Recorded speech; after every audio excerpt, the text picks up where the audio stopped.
Yeah, whatever. You know what I mean? We're already there. Get it. I mean, just do it. Just what are we doing? push buttons. So you know what I'm saying? Just pushing buttons. Just gonna push a couple buttons out here. No big deal. You know. Get that roof going. It's a vibe. New stream. Who dis? I am an echo. Yes, you are. You are an echo. You shouldn't be playing audio, but nonetheless, you do. We just call that reverb. Fixed. Fixed. Here we go. Let's pump it up, dude. Woo! A little bit late, ladies and gentlemen. Thank you. Did I go live on your personal Twitch? When did I do that? Oh, yeah. Oh, well. I guess I'm live on mine. Fixed. Nice. Whatever. Good morning, good afternoon, good evening, everybody, and welcome to the Sandbox Game live stream. This is a good morning, afternoon, evening show for April 29th, 2022. The time, 7:11 p.m., my local time. Chat, running a little late today, but hey, I got good news for you. Tomorrow, we're going to run early. Alex Florez says he's not feeling great for tomorrow. So this is your heads up that we will be early on tomorrow's show because I got stuff to do. You know what I mean? I had plans for tomorrow. I wasn't going to make it tomorrow to the shows, but it's okay. Because now I'm making it to the early show. And we're just going to do it earlier. Just going to blow it up. All right. Online in 2 channels. Jion Ha, that's right. You know, actually, technically, that's not against the rules, as long as everybody consents to it. And given that that was my other channel, I consent, you know? And we're having a good time. Having a good time, Conrad, man. Woo! We got some stuff queued up for today, but I have one announcement to make beforehand. I think you guys should go check this out if you're interested. The Sandbox Game sat down with Paul Millicheneux from BEM Builders to discuss what bringing brands in real life, discuss bridging brands that are in real life into the metaverse. Quote, we can have an opportunity to create a world where people can interact safely, build interesting things, and meet. You can check out the Voices from the Metaverse interview over on youtube.com, and I'm going to put that link here in the chat in just a second. If you're interested in checking that out, feel free to do so right after the stream here. There you go, chatters. It's in there. How's everybody doing today? I just read it, Paul. Very nice. Yes. You know, the secret to pronouncing most French names there is that any syllables at the, or not syllables, any consonants at the end of the word just don't exist. They just roll into like an sort of noise. You know what I mean? There's so many people in the sandbox being from Paris and stuff that I'll get into a call and I'm like, you know, like Sebastian, right? I get into a call with Sebastian. I call him Bourget because I'm American and that's, you know, we say it wrong. And then I get in with somebody else and they'll be like, Sebastian Bourget. And I'm like, my brain just blew up. You know what I mean? It's beautiful. Beautiful. Anyway, so we got that interview going and we got a game scheduled to play today. We're going to review this game just like we do each and every day, 5 days a week on this live stream. Today, we're going back to a game that we had a chance to start up, but didn't have a chance to really get into in the last Good Morning, Afternoon, Evening show. This game was made by Brussels Elder. This was the MCEE Elder Cube. And when I had played it, it was on about page 325 or so. 35. Yeah, okay. So is it on 335 now? I'm gonna have a look. We're gonna get into it. But the experience, as I was playing it before, I gotta dip my toes in the water on this one here on the show. And when I did, it seemed to be a little bit of like a Sudoku style game. I found a way to break it pretty much instantly, but it had really good promise. So I'm hoping that I can be a little bit more attentive and remember not to attack the blocks. And you'll know what I'm talking about when I get into it, but the puzzle itself was destructible, which wasn't meant to be the case. if it was going to function as a puzzle as it was. So we're going to get back to that as soon as I can get all the way over there. All right. So let's see here. This is right about the ballpark where that game was, yeah? And in the meantime, chat, if you're joining us for the first time, of course, on this show, we do have an AMA 24/7. So if you have any questions about the Sandbox game, about the Game Maker, about the VoxEdit software, about anything in the metaverse, or anything else you can think of, feel free to ask it in the chat. As long as it is the Sandbox game related, I'll be able to address those questions here live. Also, later on this show, we'll be doing a giveaway of an NFT, as we do on every single show on this official channel. So if you're interested in winning a Wizzy themed NFT asset that you can wear inside any combat-based experience in the metaverse or inside the Sandbox Game Maker, stick with us. I'll put a form in the chat later on in the show, but when I do that, I will make that announcement as well, so you'll know when it's coming around. What do we have? Where? Right, already. We got RX78 earlier asking about land staking. And land what staking? Does that mean? Yeah, okay. For it's the land stacking. The exact question. It was from Sebastian's Twitter, but I do believe that it was more probably about staking. land staking. Yeah. And before you go on to that, I am going to be saying this roughly every 15 minutes. Nobody has any info on Season 3. We're not ready to announce that yet. That is true. We're almost there. All right, let's see if I can find what you're talking about here really quickly, and I can address that on his Twitter first.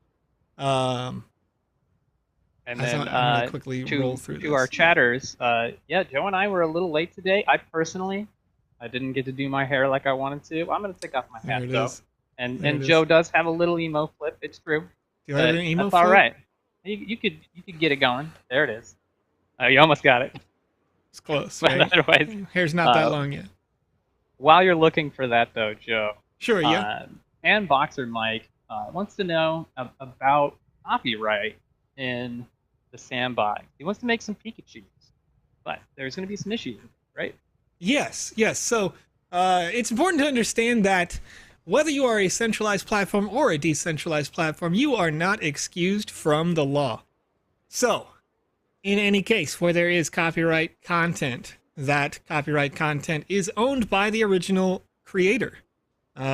So if you were to come through, you make a Pikachu that is literally one of the most iconic characters in the world, period, not just because it is Pokemon, but as a character. It's basically the Mickey Mouse of video games. That is strictly and harshly enforced because everybody in the metaverse would be affected by your actions if they were to bring a lawsuit against the Sandbox as a platform, which would be the case. And you as an individual would be held solely responsible for those actions and may be liable for that lawsuit. So just keep in mind that copyright content is still copyright content. That said, if you were to make a concept for an asset to share to the Pokemon company and say, hey, I can give you a voxelized interpretation in that, then, whatever, that's your right. You can, of course, creatively do that the same way that I can draw a Pikachu, right? But as soon as it becomes somewhat commercialized or you get into distribution of those assets, then you are subject to those lawsuits therein. So just keep that in mind. That is one of the reasons why we will have initially a moderation practice that is happening from a curated team. And in the long term, we will have a moderation practice that happens from the community itself, fully decentralized, in that a user could see that you made a Pikachu and say, that is copyright content. And that user, of course, just like you, doesn't want the whole platform to get taken down. So they report it. Other users confirm, yes, that is definitely a Pikachu and you're definitely breaking the law. And then that asset would get taken down off of the marketplace. So all these things exist there for a reason, because once again, doesn't matter if you are fully decentralized or entirely centralized, you would still be held liable to the laws of the planet. Right. And Celestial Photography wants to know about the Game Maker and if we got any updates. And that does bring me to, are we going to have any beams today from the emails? All right. Well, it's a day. So, yes. Let's Okay. let me make sure I make my way to the venue here. Is our Friday. Oh no. We normally I love how you can't even get to the puzzle. We normally do some beams on Friday. So That is true. We'll see about that. All right. Made my way to the venue. Yeah, we can get to those things in just a bit here, as long as I did receive that email. Some weeks, you know, sometimes that doesn't come through. But let me have a look here really quickly. And then I want to address in the meantime that question regarding staking lands, that sort of thing. Or that Sebastian had for us. Yeah, so I didn't see the tweet that you're talking about. It might have been a reply to something. I was looking at his actual tweets, what have you. But fact is that staking on land is a feature that we intend to have in the future. All of the subset blocks that need to be done are first, lands need to be on the Polygon network.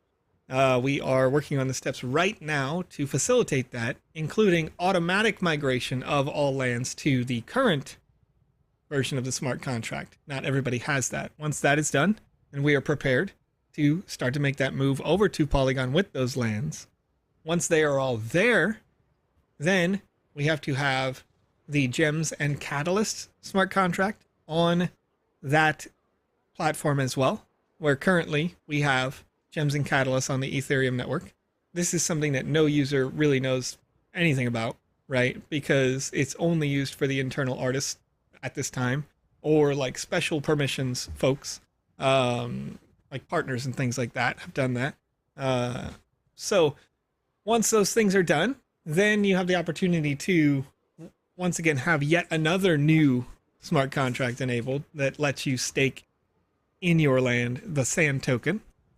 We already have mSand over there in Polygon Network, so that part is done. But you can stake the sand in your land, and as a result of doing that, the dividend you would yield would be these gems and these catalyst assets.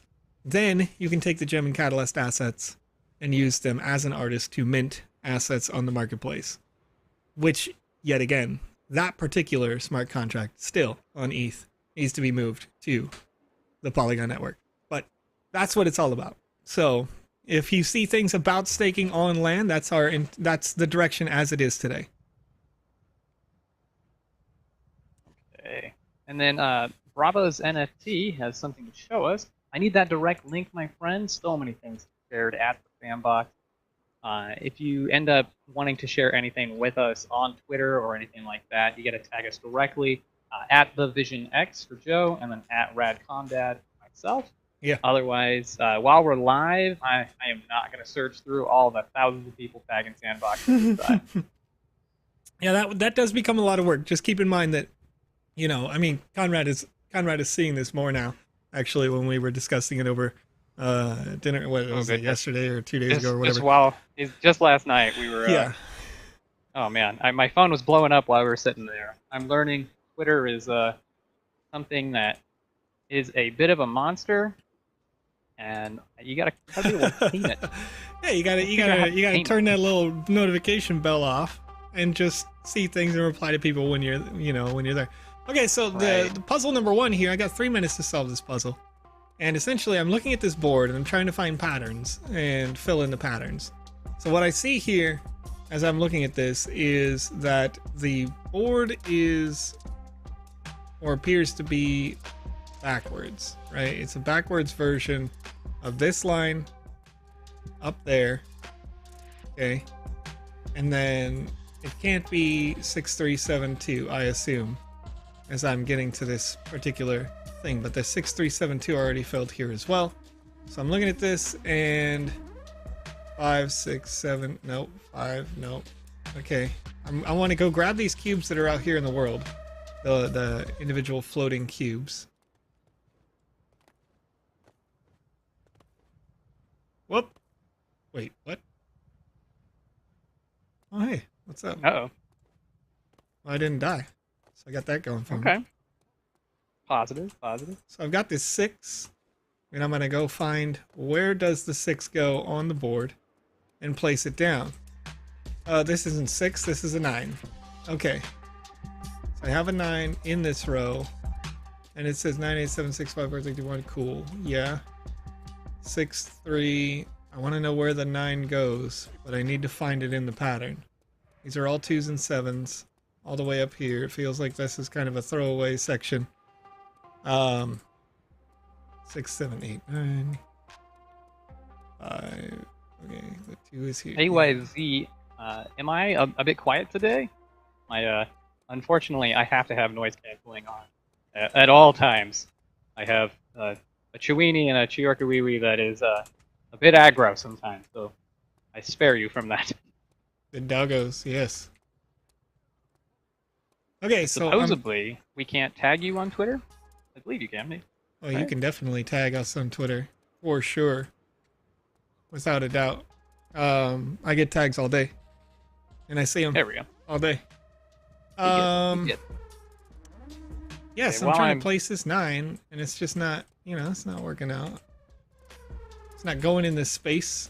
I thought that, and this is the situation that I had last time, where I placed we were trying to figure it out. The block, right. And then I wouldn't go down. Cut it in half. Oh, there we go. Okay. I mean, there was no accident. I directly told you to break it. True. You're right. I intentionally, accidentally cut it in half. Oh, there's like a little cheat code happening out there. All right. Okay. So I walked over the right space, and whether I had the answer correct or not, I got it right.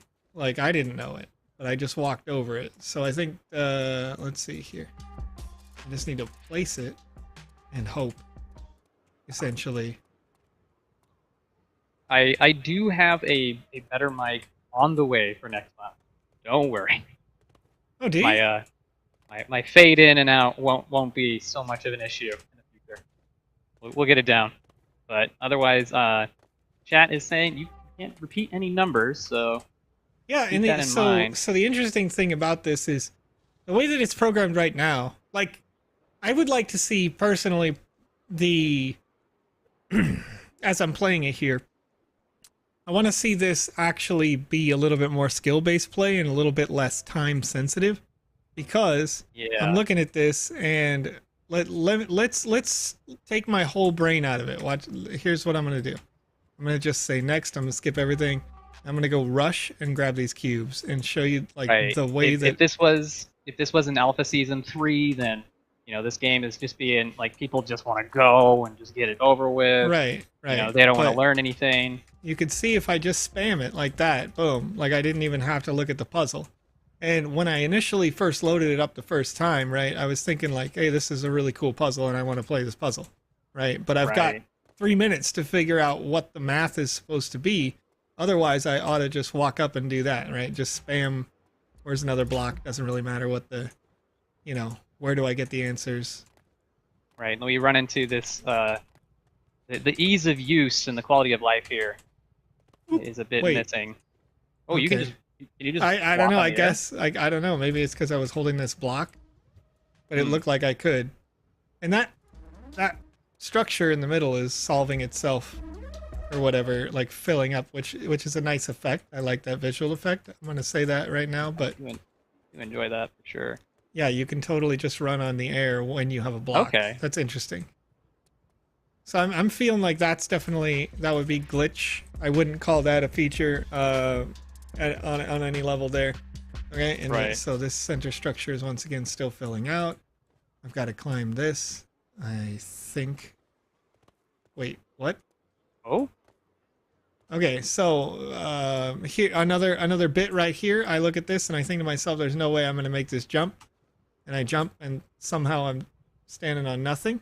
So when I look at this, I see you've got like an invisible wall, floor, platform, whatever here. That ought to be visible or not exist. Let's see. Like I'm flying. Oh, man. Right? Like all of this feels to me like it's a lack of design, whether it be intentional or not. Cool effect, but exactly. That's what I'm saying. Yeah. We don't know it's there, so we want to be able to like the users aren't going to be led to this point to make these decisions. They wouldn't know. Right, you just fell through. Huh. Yeah, so in certain like this is a really cool concept, but there is We're missing something here. Okay, so round 1 complete. Great job. You can now take the time to study the board or the 3D results. When you're ready for the next round, enter the open doors. Okay. Gonna turn the music off so you can think. Put on your own playlist. By the way, you're pretty good. If you could find your way to the DJ booth, come say, what's up? Okay, so the narrative piece is nice. I'm a big fan of having that in there. But as I look back at the way that I just played that, the amount of time that was available, it ended up not being skill based. It ended up being a speed run sort of thing. You probably knew the answer as a developer. So I definitely get where that comes from, right? Where you're like, well, this is too much time on a timer because you already know the answer.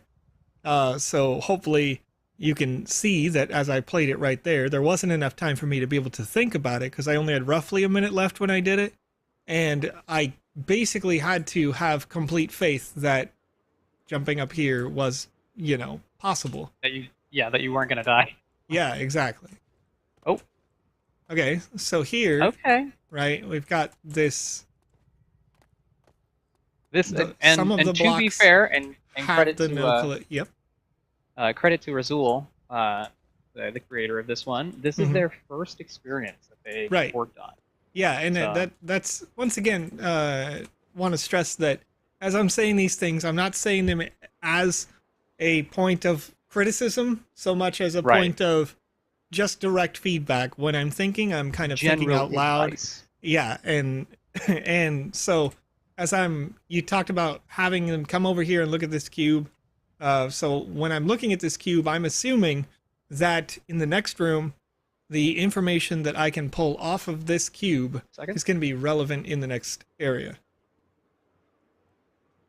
All right, and then as we're on the cube, if the cube is relevant to the next area and the cube does give me hints towards the next puzzle, I want to study this. Okay, I got a lot of 2s and 7s, 3, 4, 5, 6 are on here. Does the pattern to the 3, 4, 5, 6 matter? 4,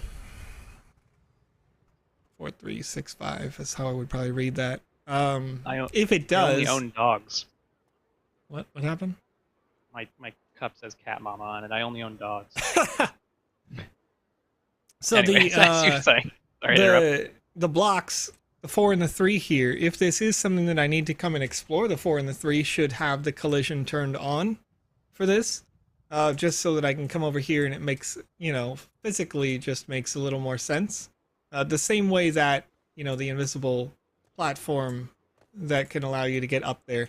It just needs to be something that a user comes to the conclusion of. Now, that doesn't mean that you can't have it be mostly invisible, but this entire walking surface there ought to be like, if you want it to be see-through invisible, you need to have like little sparkles or like star trail or something like that to represent that there's a surface you could magically stand on there or something, rather than it just being invisible.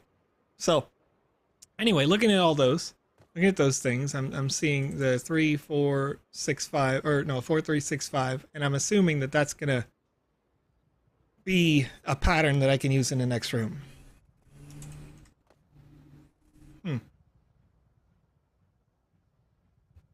Excuse me. Okay, 417. Right away, you can stand on nothing again down here, so we'll address that in a second. If that is necessary, then it is necessary. It appears that that's intentional design. Wait. Okay. All right. Oh, okay. Oh. I went back to the beginning, just there. So, it's not very far, it's not a huge deal, but I'm trying to figure out what to do with things and where as I come into this room. So I've got some sort of a puzzle. Hopefully I didn't have to have them too close to each other. Okay. And there is a bit of, what is that? The logo goes up and down. That's pretty, but... and I touch the wall there, so I die, and I come back to here, and okay. Okay, so in the other room, I would say that there is not clarity as to what or how to get where I want to get. Right, we had We or had where clear direction with the narrative before. right, right. The floor pattern was pretty obvious. You had some highlighted boxes that said this needs to go, like some number needs to go in here, and I felt that puzzle. Now, as I come back into here, I've got the puzzle again, and I just thought about that right now. Is maybe it's all in the same room, maybe it's all the same puzzle, and with that in mind, now I have broken this in a different way. And that's okay. That's normal. That's what we want to do, right? That's this whole show. But as I come down here, you now have a block. I think that's the block. I hope that's the block. And can I grab it? Okay, Cool. I could. Thankfully. But you've got this, invisible These invisible staircase. stairs. And I don't know where it's going, what it's there for, but I know that I almost just lost this block forever. And so this 3's got to go somewhere. Now, I also appear to have, if you did have a timer, I appear to have broken it by dying. So, I don't know if that's the case, if I really did break it because I died or what, but that's what it feels like right now. And again, I'm just going to spitball these ideas out. So if your design was not intended that if I died, the timer stopped, then either I would say eliminate the dying, or Just make your character immortal and don't put in those death balls, right? Because this is now again at the same time. There's also this pattern that if I place a block, there's no consequence. Yeah, there's no punishment for making failed attempts, but there's punishment for just simply grabbing the blocks themselves, which is backward. Right. So what I want to think about here as I'm doing this is, if I was to bring in the number 6 that I just brought in, for example, and I was to place it next to this question mark, then that number 6 should trigger a proximity thing that destroys the number 6, instead of placing it, like when I place it in the right position, then it would spawn in the 6 here and replace the question mark, right? It would do the intentional thing. So then at least I can go, boom, oh, I messed up, I gotta go get it again, right? Okay. So now, once again, I may have just done the same thing that I did with the 3, so we're gonna figure that out in a second. But that pitfall that's right there really takes out the puzzle of it. So let's see if, I sure hope I still can find the 5. I literally have no idea where I touched the wall either. I think that 5 is now lost to the sands of time. And there's probably more puzzle down here, I imagine, but I'm not going to be able to get to it. Oh, and then now the timer did end up procking. So as I'm in this second section, yeah, you can see that there's the issue that, and this is okay, once again, that these issues need to be found so that they can be fixed. This is what quality assurance is all about. So I grabbed that 5 and I accidentally fell. I touched the wall, and what happened was the 5 itself, because it's held in front of the character, clipped through the wall, and then I touched the wall, so now the 5 is stuck inside that wall forever, at a depth so far that I literally can't go grab it again. And so now that is broken in that way. You could avoid that. If you want to keep the death mechanic, you could make it so that the 5 itself gets destroyed based on proximity with the wall as well. And then the 5 gets respawned at the top. It takes a little bit more work, but if you want to keep this mechanic where, it's dangerous to walk over that platform, and if you fall with the number, you die, that's great.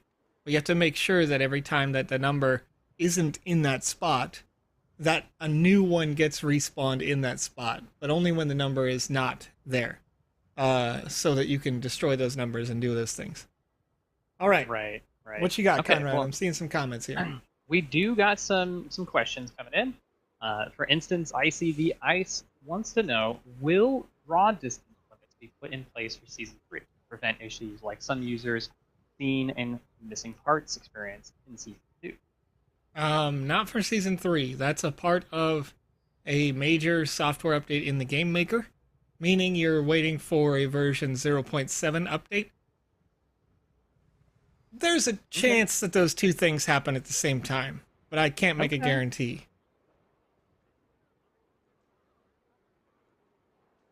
All right, all right. Right, you got anything else there? I do. I was grabbing a link for somebody in chat. And then M. Vila, I'm going to say it. It probably sounds a lot better when you make it flow. Over on YouTube, asks when an asset gets taken down, for instance, but I bought one because I was thinking that they won't lose it. Will I lose that copyrighted NFT? Will I get a refund? What would happen there in that case? So due to the nature of the blockchain, you would technically keep the you would keep the NFT, but its usability in the sandbox game would be removed.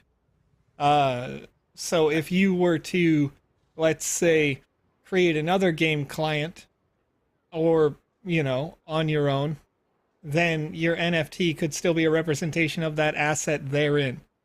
You would probably still be able to see it on a place like OpenSea, but you wouldn't see it in the website at sandbox.game.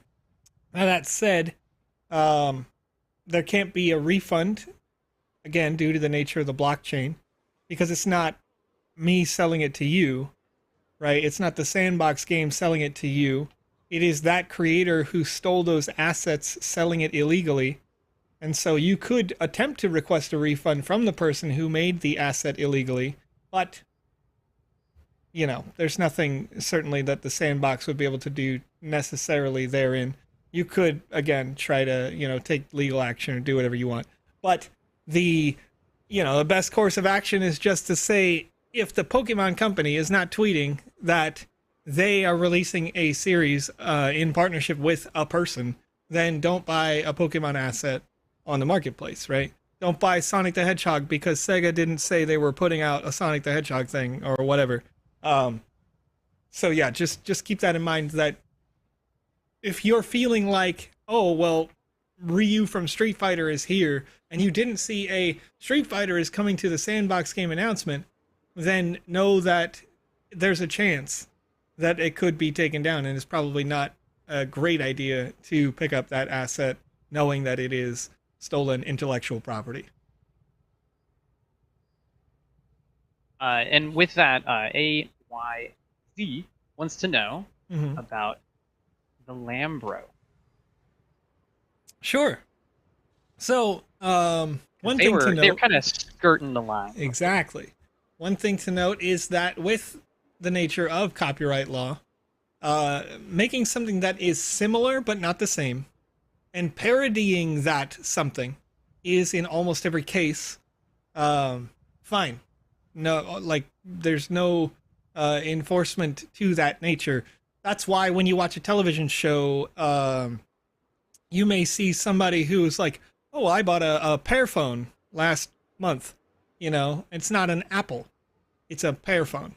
Or, whatever, that sort of thing. Because it is parody on the original. And it is slightly manipulated so that it is not that thing, but clearly makes an allusion to that thing. So the Lambro is not a Lamborghini, right? It is intentionally so not. Yeah. Copyright's a funny thing, and it's something that gets discussed every day. And especially when it comes to fair use. And things, and companies like Nintendo go a little bit harder than others. Yeah, I mean, a Beebus, right? You'd be skirting that line once again. And if the company itself says nothing on it, then you're all right. But, if you create your own Pokemon, as so many people have, and you end up getting taken down and sued, it's an unfortunate thing to happen. So you should more than likely be prepared at all times if you're going to create something that is, on parody. Right? Yeah, and that's where, like, the Lambro on the marketplace is a good example of doing it right, because it looks very similar to a Lamborghini, but not identical to a Lamborghini. The car is shaped differently, and as Ice Pilot says in the chat, it's like all the cars in Grand Theft Auto, right? Grand Theft Auto does that all the time, where the cars are like almost identical, have a slightly different name, and it's passable. Um, However, Right. And like they have if the capital to back it up too, so that's another right, thing. that's another thing. Exactly, is they be like, come, and they have the ability to hire a lawyer that says like, come on, bro, like this is a parody, and they'll go fight for it if they were for some reason to get sued. And so it's a little different ballpark than us as individuals making those assets, because I wouldn't want to go make Mikachu or whatever, and just be like, oh well, that's definitely not Pikachu. It's just yellow with black tipped ears and a circular tail instead of a lightning bolt tail, right? Like, whatever. That, to me, as an individual, that's not worth it, because you don't want to have a Pokemon Company, a Nintendo, or whatever coming breathing down your neck as an individual. You would be like, well, I can't do anything about this, so I guess I'll have to take it down. So just avoid that, just avoid it Right. entirely. Make some original IP and run with it.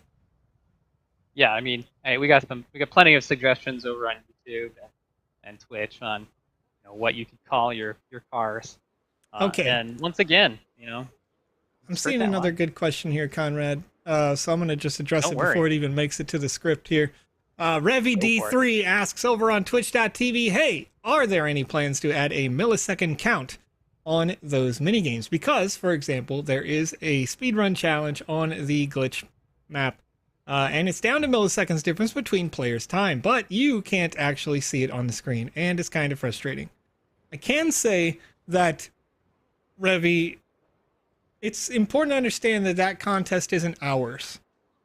It's not the Sandbox game hosting that contest. That is a community created map by a community creator like you. They are running the contest. We liked what they were doing and gave them some extra sand to run it, but it is their contest, their rules, their discretion. And if it's coming that close down to the wire, then, it is what it is. If it comes down to milliseconds, you notice that I think it's Meads that was making that. Meads has been really good to show you very clearly that the videos that they will actually go frame by frame on the video to see who got there first. Yeah, Um, but but those quality of life things and suggestions like that, like keep them coming yeah, I because mean, because we could put I that would like sort to of see it. thing. We could put that sort of thing in the game. There is currently a timer. You can see the timer there. But to add milliseconds to the end of that timer, I can't imagine it'd be too hard, and I'd like to pass yeah. that up. I mean, Yeah. I don't know exactly how much additional resources, if any, that would take to do so. But it's an interesting idea. I'm gonna take a note of that really quick and see, just ask Yeah. about it. How much work That'd be would for the it be game maker to guys, ask? not Yeah, exactly. any of The us. But devs directly, but if it's a UI update that, like, if the system already exists there where it is measuring in milliseconds, then it's just a matter of the UI being adjusted. So it says 10 minutes 39 seconds, and like, I don't know, 100 ms or whatever, right, it Um, continues. you add milliseconds to, I don't even care that I'm spelling it right, the game maker slash Oh yeah, I see. I saw Mead's tweet on this one. Yeah, all it right, there goes we go. down to the wire. It really does. Yeah, and that's, as these do continue to develop, that is a good input. And we could I'm sure facilitate these tools. The one thing that I want to make sure of is that, uh, you know, just considering the developers, that this doesn't for any reason maybe add additional lag to the client, because users, as just a couple of questions ago, somebody was talking about adding draw distance to reduce lag. So if that was the case, then, and I don't know why it would be, but it might be. And then on the I'm other not side sure. again, how much additional time does it take to change that timer readout? And again, it's just a small thing, but we'll see if that can develop. It seems feasible, but I don't like to make promises here on the live for sure. But I'm gonna skip ahead to these questions here because they are relevant to our copyright conversation. And I do want to get on to talk about lands because we just had the land sale But Meads wants to know, how about making a game pitch for one of your clients with branded assets, but it's all for pitch? Yeah. So I can answer that one kind of. When it comes to anything copyrighted, as long as you aren't trying to make a bit, or you're trying to share it with users, really, and then you are normally fine. So if you end up making your own Pokemon, you're not, throwing it out as open source and getting people to play it because you think they'll enjoy it, and you're just trying to go, hey Nintendo, check it out. I can make Pokemon too. You should probably hire me. Right. It's all fine. It's always going to be fine because it's under the radar. Right. And 100% we do that. The Sandbox game does that. Right. I mean, before we announced Smurfs, we had to make them, right? We had to make them. Oh man, yeah. And then take them to them and say, hey, we've already made them. What do you think? Do you want to be in the metaverse? Are you ready to go? We've made it for all sorts of different IPs that I almost just rattled off. But basically everybody that we've gotten as a partner, we have created the pitch first and said, hey, we have this. So here you go. What do you think about that? And they'll see their characters recreated in the sandbox, even as just a concept, and go, I like this idea, redesign the whole thing. Or they'll say, I'm not really interested in that right now. Come back to me later. So there's a bunch of different stuff that's like that. Oh, man. I'm curious of how much work is just sitting in a file. Oh, man. Hundreds of hours. Thousands of hours. Like, it's just part of the job. It's part of growing the ecosystem, right? Is to go, okay, I made a super mecha robot, and now you hate it. Okay, cool, whatever. Let's go again. But that's that's any kind of account executive kind of job, right? Like you always make pitch decks and you put it out there, and then they love it or they don't. So right. But to continue with our copyright, for Jamie, again, sorry if I butcher your name, folks, over on YouTube wants to know, what if an individual copies another individual's assets within our space? So, for instance, if I were to go ahead and make my own wizard. That's a great question. Yeah. So what can we do there? Each one of the assets that you design, that you publish, is time-stamped in that publishing.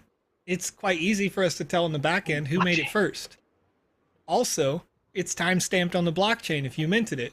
We know when you made yours, and we know when they made theirs. So if if a Wizzy the Red gets made, then you try to make your own, and it's a copy of that, then it's quite easy to go, well, that one's the fake. Done. And once again, with the nature of blockchain, sure, your version may have minted. Your version does have the code exists in the space, but your version won't be loadable in the game maker. Your version won't be sellable on the marketplace, all those things, because that can be moderated, whether it is the initial more centralized style of moderation or the longer term where the community sees your claim, where you say, okay, well, that guy stole my stuff, here's mine, here's theirs, mine timestamped first, theirs timestamped second. The community says, well, yeah, that's obvious, yes, you're right, that's a legit claim, theirs gets taken down, and you get a reward for them having done that. So there's a lot of that. Oh yeah. Copyright is a real fun thing, but there is a good point here made from Mr. Dangerous. So what if I make Wizzy the Black first? Well, that's interesting, because that kind of comes down to the way that copyright law is interpreted. If this is my view. So I'm going to put this out there as my view. I am not a legal expert, but I can say that... Hashtag not financial advice. Exactly. Enforceably speaking, I would caution against that, because Joe has thought about this. Joe designed the Santa Wizzy asset. Alex then I came back with Alex, right, and we reviewed it, and he adjusted it, and he published it later. But if it says Wizzy the blank, at this stage, it's fairly well established that that itself is an IP, right? We've got a Wizzy the blue, we've got a Wizzy the a golden Wizzy, we've got a Wizzy the green, we've got Wizzy the purple, and it's Wizzy the color, Wizzy the color. Now that particular asset at this time is not labeled as copyright slash trademarked naming conventions or assets, so enforceably speaking, it's a little lower on the poll. But you know, it really comes down to, can it be enforced? And it's also possible to go back and get those copyrights with retroactive application based on the original creation of the IP. So if there was a debate about that, about who owns this IP, the person who created the Wizzy the Black or the person who created all of the others, it would be pretty clear in a courtroom in the United States of who actually owns that. So again, if you see somebody who has made this like great IP, it is inadvisable to go out and be like, okay, well, you have all of those and I'm going to just take the last one or whatever. I've decided to mint that because it is possibly enforceable. People try to skirt that line when you look at, you know, the 10K project space all the time. People try to skirt that line, you know, but they do it in a way that isn't saying it is the Wizzy the blank. They don't go out and just go like, you don't see like the Bored Ape Yacht Community come out as like an NFT series. I mean, maybe you do, but that would definitely be something where they could be sued, like without a doubt. So, yeah, just keep that in mind.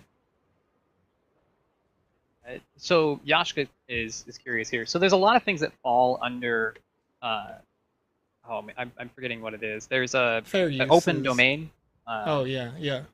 Where you know things like, you know, if somebody were to make a USA flag, that's not going to be claimable or copyrighted, even though that it's on the blockchain and it might be minted, and that you could prove that you were the first one to make it.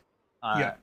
It cannot be argued that it is yours because it's in open domain. Somebody, for instance, Maddox, over on his stream, ended up making his first asset as Cthulhu because it's part of the open domain.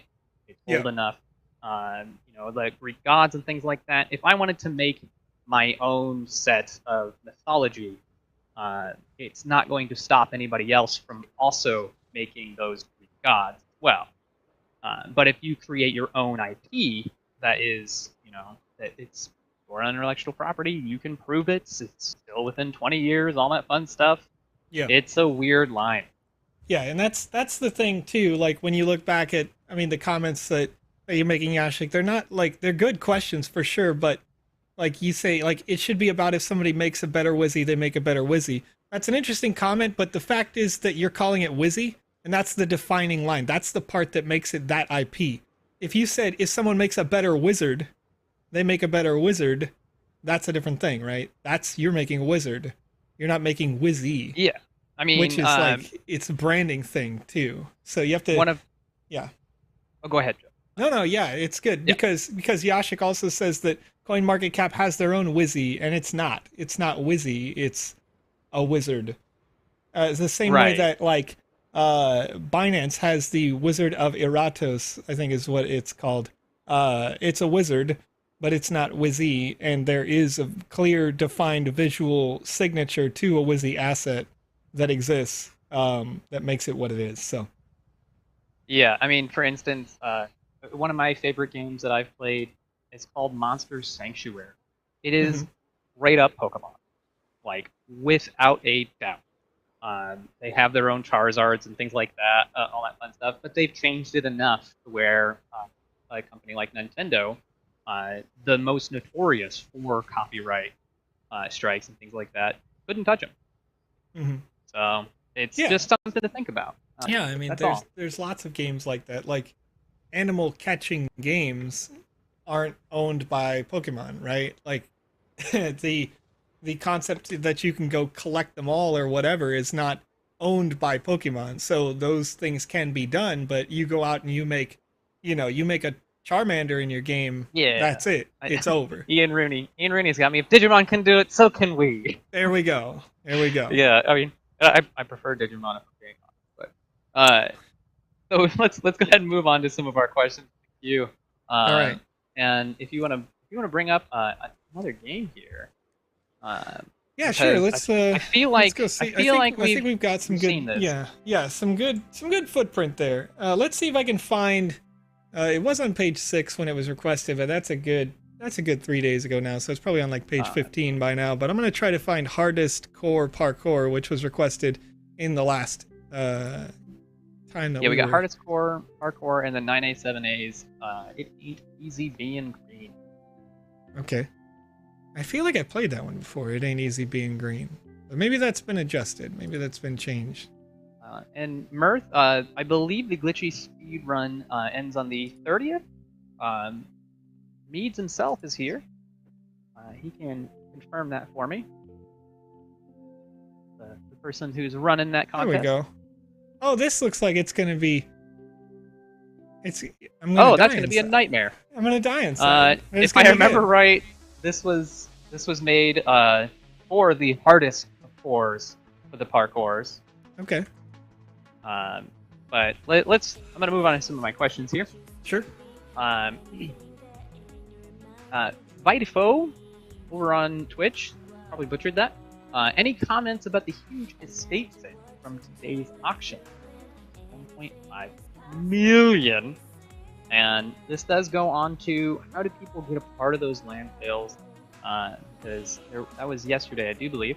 And what's some tips you have, Joe? Because I know you got plenty of tips on how people can participate and get those lands. So, as is tradition, I see it. So let's talk about what it takes to get a land, right? Because this particular land sale was unique in that there was basically like no 1x1s that were just lands. Like there were so few that they were gone, right? So here's the tips and tricks that I always recommend people do when you go into a land sale. Take notes, okay? First, very important, make sure that you are logged into your wallet on sandbox.game.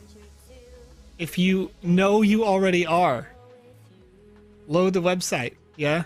Press Control F5. You're going to manually refresh the website. You're going to make sure you're logged into the wallet. Okay, make sure that you are logged into your wallet application as well. You need to be logged into your MetaMask or your Venly or whatever wallet service you want to use for this event. Before the sale, make sure that you are logged in and you don't have a timeout feature on your wallet that automatically logs you out after 1 minute, because otherwise you're going to miss it, right? I have mine set for 15 minutes for this reason on my wallet, so it doesn't automatically log me out after 1 minute. 2, of course, you're going to need to make sure you have enough sand in your wallet, because people, including myself, have made this mistake where you want to buy one, you try to get really lucky and you get 2. Okay. 3, you have to have Ethereum in your wallet. Did I already say 3? Doesn't matter. You have to have Ethereum in your wallet because it is currently on the Ethereum main network. Later it will be on the Matic network, but nonetheless. Another tip, super essential. 30 minutes, 45 minutes before the land sale, go turn your source of internet off and back on again, because you will clear cache or temporary irrelevant data out of your modem at that time. About an hour before the sale and about 15 minutes before the sale, we make back-end adjustments on the servers to make it ready for you. So you're going to have old, irrelevant, cached temporary data there that you need to sweep out if you want to not see what a lot of people saw on this last sale, right? And then also the map page itself. You need to press Control F5 or clear your cache or temporary data on your web browser so that when you load that map, your web browser doesn't think that it already knows what it's supposed to look like. Because what happens is that your web browser is designed to optimize Web 2.0 websites, right? All web browsers out there do this right now, including those that are designed for crypto, like the Brave browser. They're still designed to load a Web 2.0 website really fast. And the way that they do that is they take any pictures, images, whatever, that it thinks it knows what belongs there and keeps it saved to your computer so that it can load it faster without having to re-download it. And in doing that, when the sale goes live, you actually don't see the ability to book a thing as fast as somebody who has cleared that cached or temporary data. So what'll happen? If you don't do these steps, then you'll be on the sale and the thing will hit 0 and you'll be waiting and it'll be 1 second too late, 2 seconds too late, 3 seconds too late, 4 seconds too late, and then suddenly everything's purple, meaning that all the lands were already booked and you missed it by a second, 2 seconds, because you had that temporary data and your browser was like, what, you know? Also, the reliability of your internet connection matters intensely. The speed, of course, matters to a certain extent, but the reliability is more important. So if you cannot be on Wi-Fi, that is also advisable, because you need to have a high ping rate, which is your response time between you and the server, and you need to have a high ping, like, repetition rate as well. Like low number, rather, is what I mean to say. So you're like, the closer you can get to 0 on a ping, the faster your response time is with that server that's constantly pushing information to you. So, you know, there's a lot to that, but the people who have followed those steps have pretty consistently come back to me in the next land sale and said over there on Twitter, like, hey, thank you for saying these things because I got a land this time. And I couldn't get it the other, I don't know, 2-3 times that we've tried before. But again, this particular sale was unique in that there were more auctions to help avoid these kinds of issues, including 1-by-1 auctions. And there were fewer just individual lands than there typically may be in previous sales. So we are continuing to adjust, to change, to adapt, to try to make things more compatible. And the fact is, when you look at these land sales, they're not getting less popular, right? The more we go through time, the more this is like trying to get a concert ticket to the biggest event of the century. You know what I mean? Like, things are flying right now. So hopefully we can, you know, make that good for you. But Joe, yes. While you were discussing that, our chat was going wild, making sure that, you know, not only do all those steps, but take a shower. You got to clip those toenails. You got to get your life on track. Move out of the house. For sure. You guys are killing me. So sassy. I disagree, chat. I disagree. Move into your mom's basement. You know what I mean? Save that money. You know, if you can do it. Like, get those gains. Get those crypto gains. Okay. But on a serious note, there were concerns with the last land sale. But the previous one before that was fantastic. So land sales are always fluctuating on whether or not people like them, and always doing our best to improve on them, and put in preventative measures against bots and all that fun stuff. Yeah, and that's the thing too that's important is when you look at it one sale to another, because we are constantly taking feedback, we are constantly making adjustments. So you may have one sale where you're like, oh, well, thank goodness, like this new measure has been applied and it went great. And then the next sale, hearing that, like a handful of people will be like, well, it would have been better if I had this or that, right? And once again, there is a way to completely avoid all of this. But every time I say it, a third of this chat says don't do it. And that is KYC. Know your customer, know your consumer. If we had that, then it would be one person, one land, done. Right? But if we do that, half this chat blows up and says don't KYC because I don't know reasons. So, you know, right? But for real though, on the real though, take legitimately go back and take those advice. You guys can clip it or write it down. It is something that does help. forever. And unfortunately, upvote, this is irrelevant. The memorabilia that is going to get those wallets are attached to that wallet forever. It cannot be moved wallet to wallet because it is your account. There are discussions on trying to add additional accounts. We'd love to do that. Candidly, Kristen, I appreciate your support because I am fully for KYC because I did it for that other side land sale using Animoca Brands, which is our parent company, and the system that they use, that they put in place, the way that they do it, it's super private. Like, yeah, I have to give them my information, whatever, right? But they don't store my information. And Animoca would be, of course, as they are our parent company, the same system exactly. Now, rather than storing my information, they store the fact that my information was real, right? Which is two totally different things. And so if the Sandbox did have KYC, all I would have to do using their system through this service called BlockPass, I would just have to say, yes, I want to opt in for the Sandbox sale. Well, Joe already KYC'd, months ago. Cool. Now it's done. But the flip side of that is that you don't know if a company is going to do it.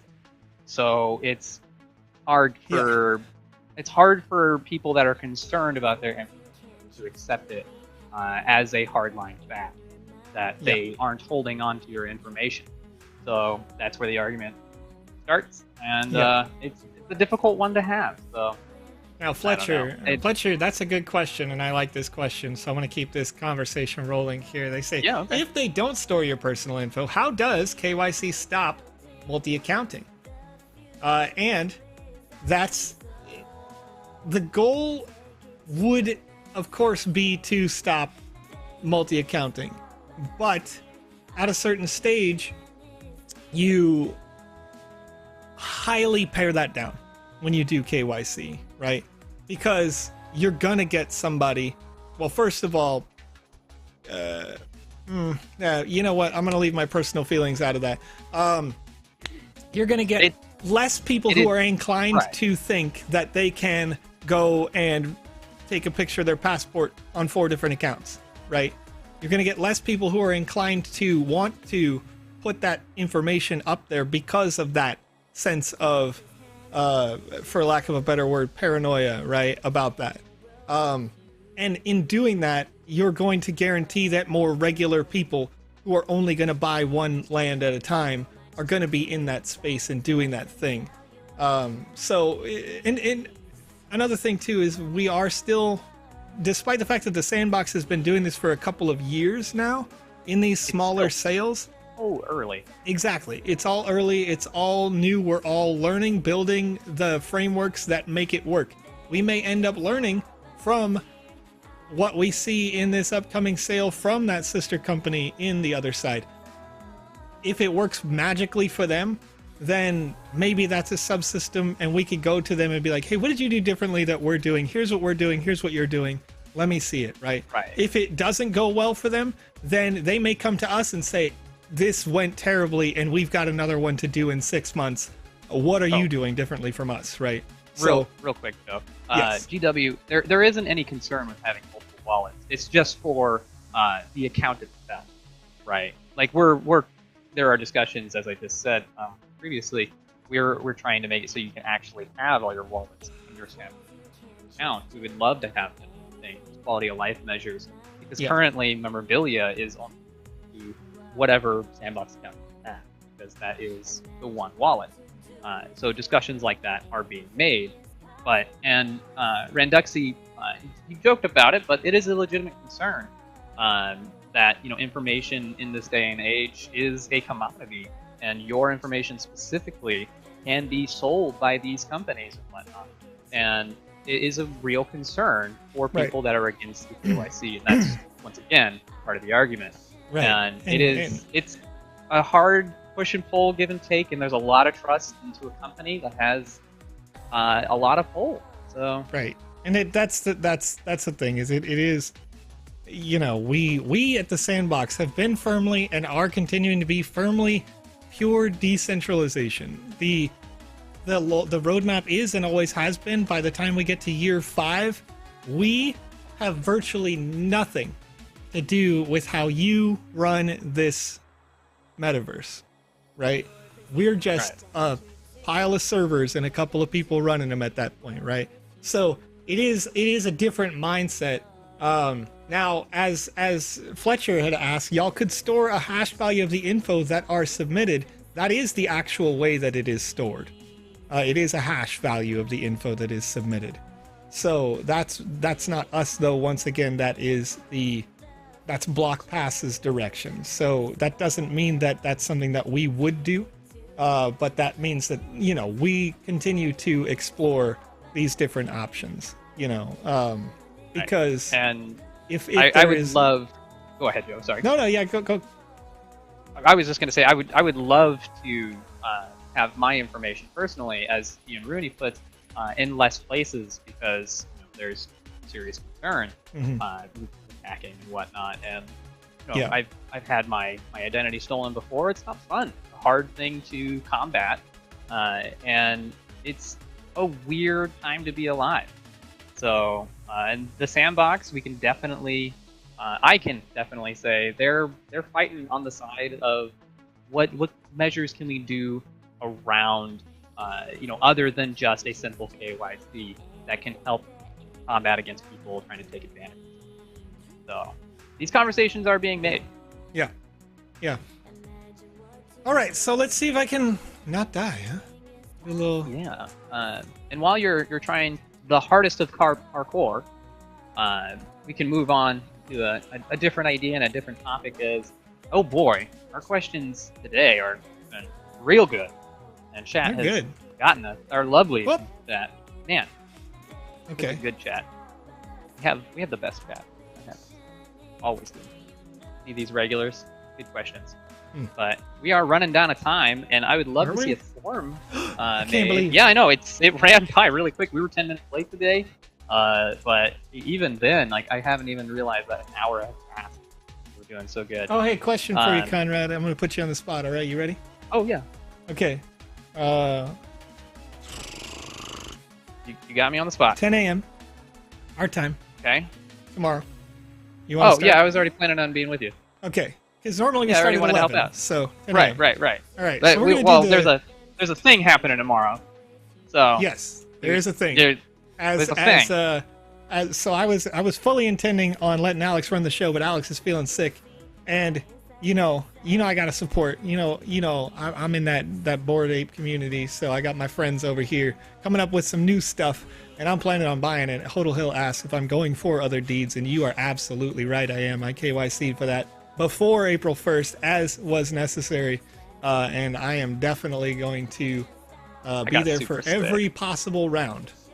I'm so mad I got super sick. Okay, but otherwise, moving on to some of our questions, I'm going to try and quickfire while that forum is out. I got my timer forum as well.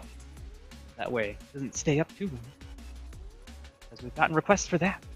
We love you, chat. We take your suggestions.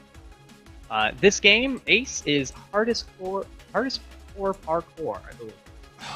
So close. What page was that on last? I have no idea. It was probably like page 12 or 13. Okay.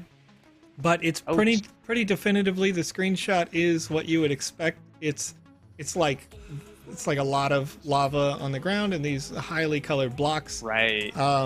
So far the thing that really defines this as hardest core is that if you fail, you just have to go all the way back to the beginning, which is like, I mean, that's okay for me. I get it. That's the point, right? So it's going to be one of those experiences where you're playing it to get that sense of repetition for each section. You got to read the lantern, Joe. It was left on the screen for a while, and there were some grammatical errors. Was there? That we gotta. All right, let's go back. Let's break it down, chat. And then Talk to me. Before you do that, Tim, King Media, unfortunately, Rasul's game has already passed. We gave our little bit of critique on that one. It was a little difficult to get through. I definitely love the concept on it. Yeah, I mean, I'm super into it.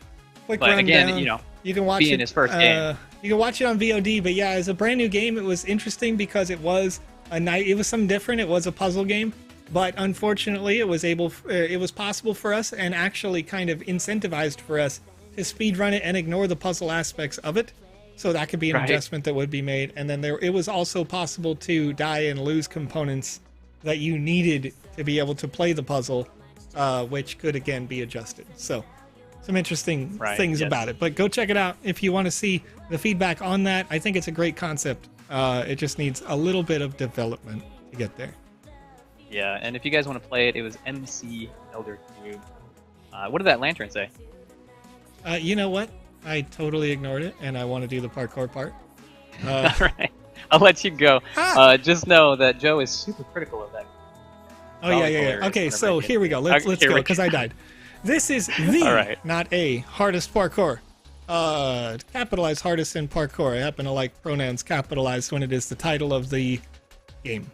Only for the hardcore players. Period. This is good. I made this because all of the other players I could find all of the other parkours I could find were too easy. So you need the word of in there. This is not made to be done in one run. If you die, you can climb up to where you were last through the walls. Okay. I would say by using the walls instead of through the walls, because through the walls implies that I can run through this, but so this is interesting because now it's not the hardest core parkour as I'm reading that. Like, I won. Oh. What? Yeah. So I didn't read it before because I wanted to do the parkour, but that wall literally just took all of the game out. You feel die inside for a different reason? Yeah, like, oh man, I was all hyped. Hacker man. Like, yeah. Hacker man. Yes, thank you, Candidly Kristen. Talking about hacker, dude. Because like as soon as I read that, I'm like, oh yeah, okay, sure. So we'll climb up, and then I'm looking as the colors are changing. Like I appreciate the fact that it has that, but to be fair, yes, the experience was made as a joke for you. That's what the creator said. Really? So that's interesting. I love that they added that. But I liked it as a parkour game. Right. I was super excited to like actually play this parkour game because it does have like, or it appears to have some like escalating skill as I'm going through it. I was going to compliment it on that fact, unless this jump is just a troll. It's not. No, you got I could do it. Okay. No, I mean, it's well done. Yeah, it's like legit. Like I was enjoying myself, and then I got to just cheat and get all the way to the end. I mean, realistically though, like we say it all the time, how many gamers are gonna skip that dialogue? Oh yeah, absolutely. Like so many people would skip that. You're gonna get people like put this game up as a speed run and see how long it takes people to actually. Yeah, right. Because it'd be like, all right, we're nobody's doing this, but this is clearly like well, okay. It wasn't a joke. I have to express. Oh, it wasn't a joke. Okay. This was very serious. I'm gonna put it. Okay, my bad. Serious. No fun here. You. Alrighty, Joe. We got our 5-minute timer. No fun. For that form. All right, let's get it down. What do we got? All right, I'm gonna close down that form here. Give me just a second to have a look at this. Is there any questions in the chat as we go? By the way, I want to. I have a lot of questions. Still queued up. Yeah, feel free to ask those as I'm looking through this because I want to make sure everything's crisp. Yeah. All right. Esco Bueno wants to know. Oh man, it's Spanish and I still can't even say it. Like, I'm learning, Chad. I'm sorry. Is there a limit to the amount of sand that can be staked per land? I believe the land staking was misunderstood. Yeah, currently there is not a. No, there isn't. But, and also, no. So this, just to be clear, this feature doesn't exist for a general consumer yet. It is still in internal testing. But when it is released, currently the current version of the internal testing doesn't have limits, and the amount of rewards in gems and catalysts is proportionate to the amount of sand that you have staked. It is not proportionate to how many lands in which you have sand staked. So you could have one land and generate the same amount of gems and catalysts as somebody who has 20 lands but the same number of sand. Because the sand is what compounds the stake. Because you do stake directly in a land. Yeah. Alrighty.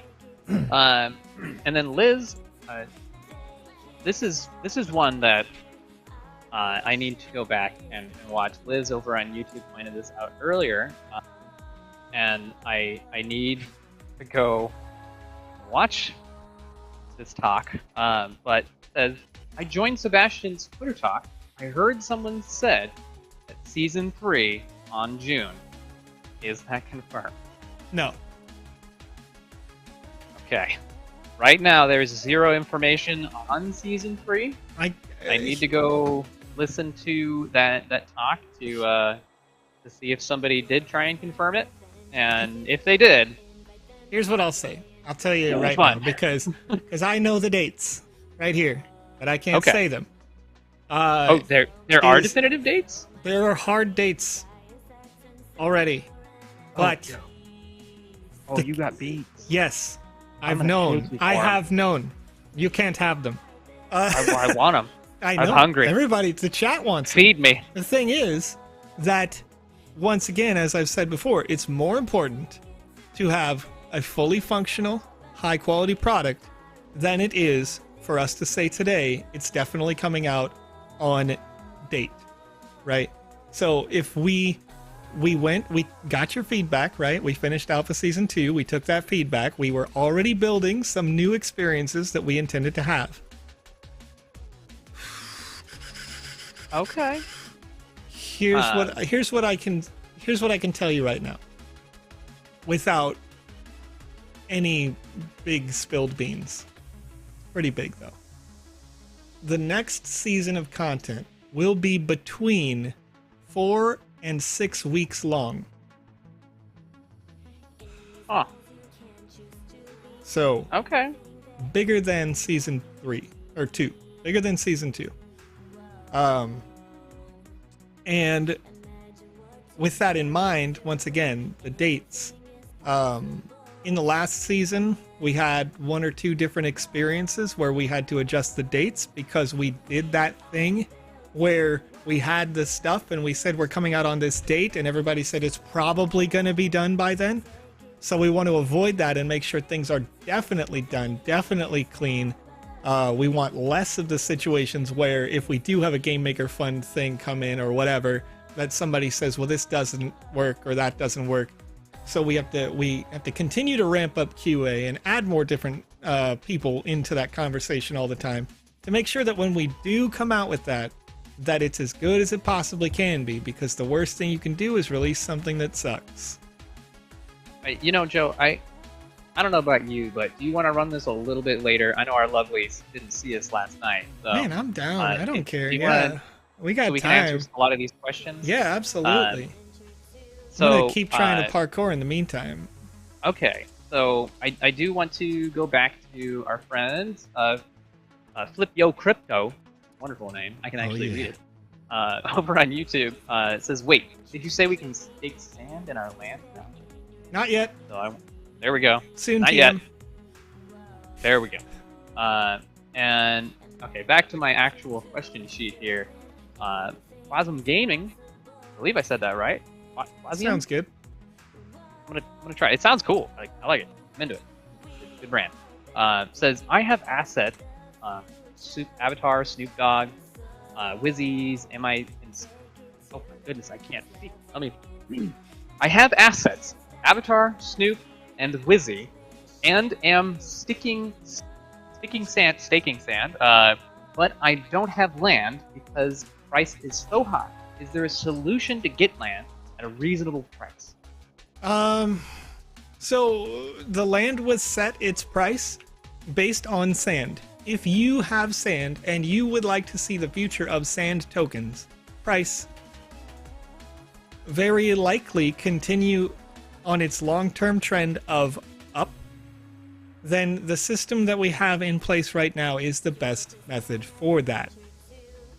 Now, if you would like to be able to purchase land, I would recommend you enter in to any of the many different contests that we have where you can earn and win sand tokens, like a game jam or an asset creation contest. Monochrome has a contest right now that's ending in 48 hours or less than that now. About 36 hours, where if you design a nice asset in VoxEdit, you can earn a lot of sand for just making content, right? You're making cool looking things.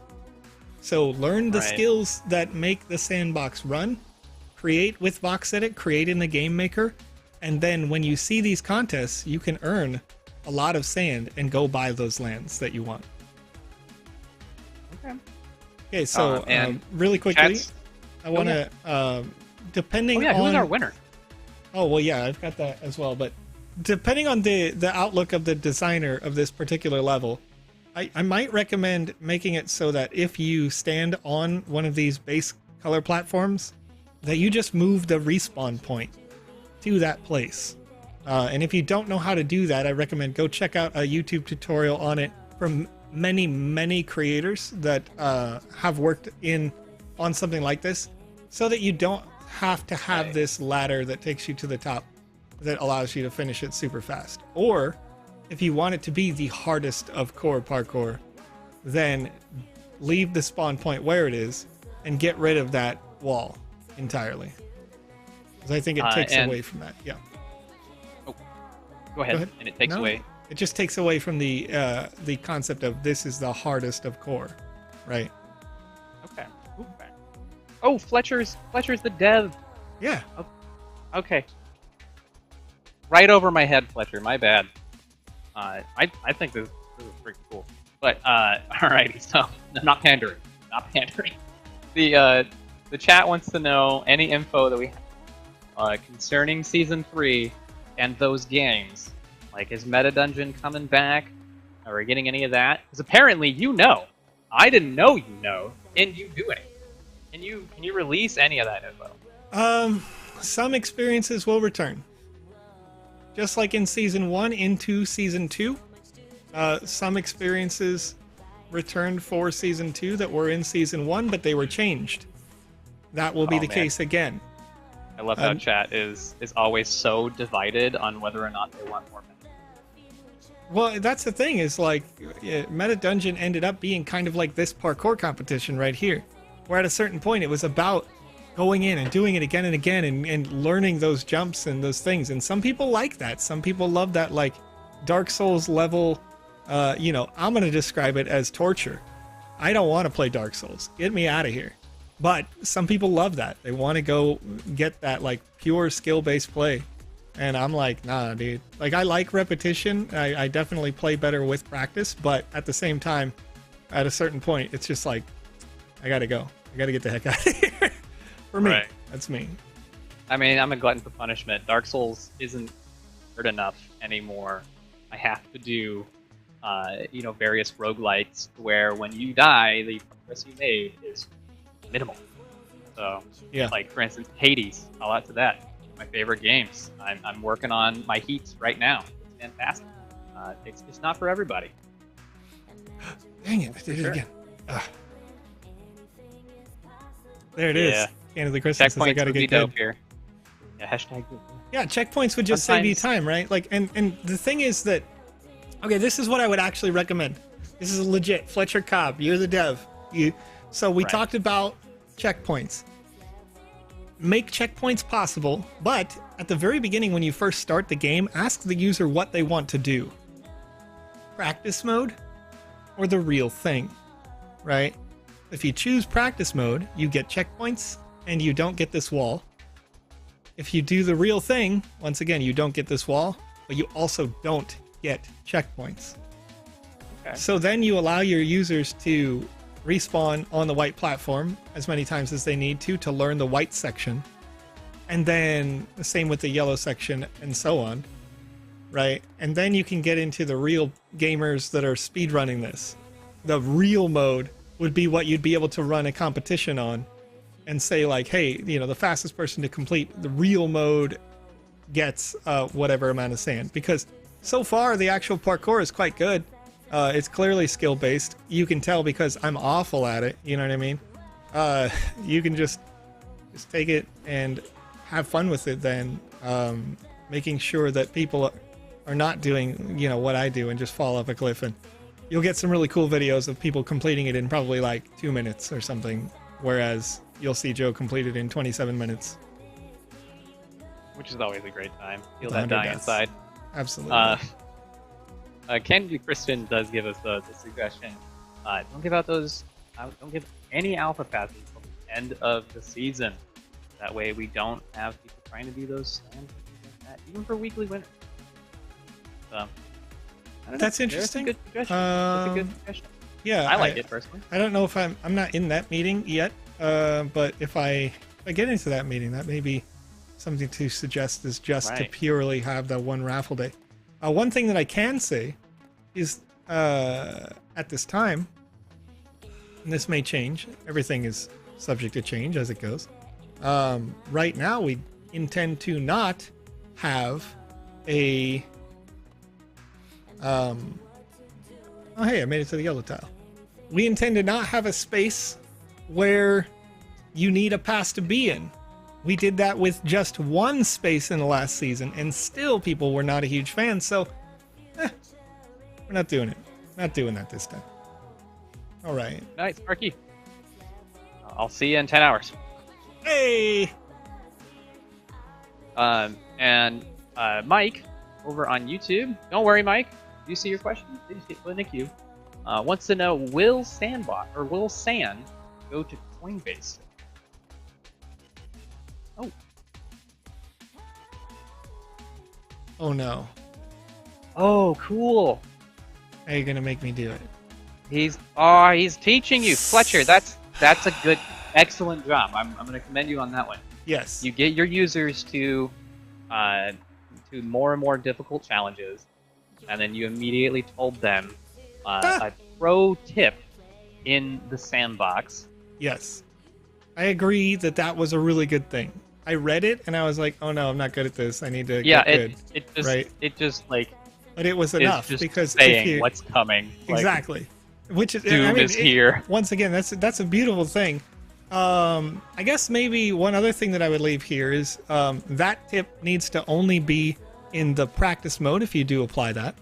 And then also, the tips shouldn't be cast from like a lantern, in my opinion. I don't know why. There's something about a lantern that I'm like, is there a ghost in the lantern? If there is, just make it a ghost, if that makes sense. Or something like that, some sort of character, Okay. If you could, I like the lantern idea. If you could get a ghosty to when it talks. Yeah, that's what I'm saying. Yeah, like a proximity-based little pop-up that also does the talk thing or whatever, where it's like a ghost comes out of the lantern. That'd be super cool. It would, again, be a world-building element, but yeah. Okay. All right, so next question, sir. Unless we're all... did we get through? No worries. Oh, did you answer Mike about Coinbase? Oh, I cannot confirm or deny any sort of, unfortunately, listings. When Coinbase is like the biggest question that probably has ever been asked, and lantern does look cool. I don't want to comment on my feelings about those sorts of negotiations, but there are. Coinbase? I mean, Coinbase is great. I use them all the time, but in terms of, is it the best thing for us at any given moment? Whatever. Yeah. Ask me on my personal stream. Ask me on my personal stream. They're great. It would be nice to have more. I mean, this is definitely not my personal stream. No, you're technically streaming on your personal stream. No, I turned that off.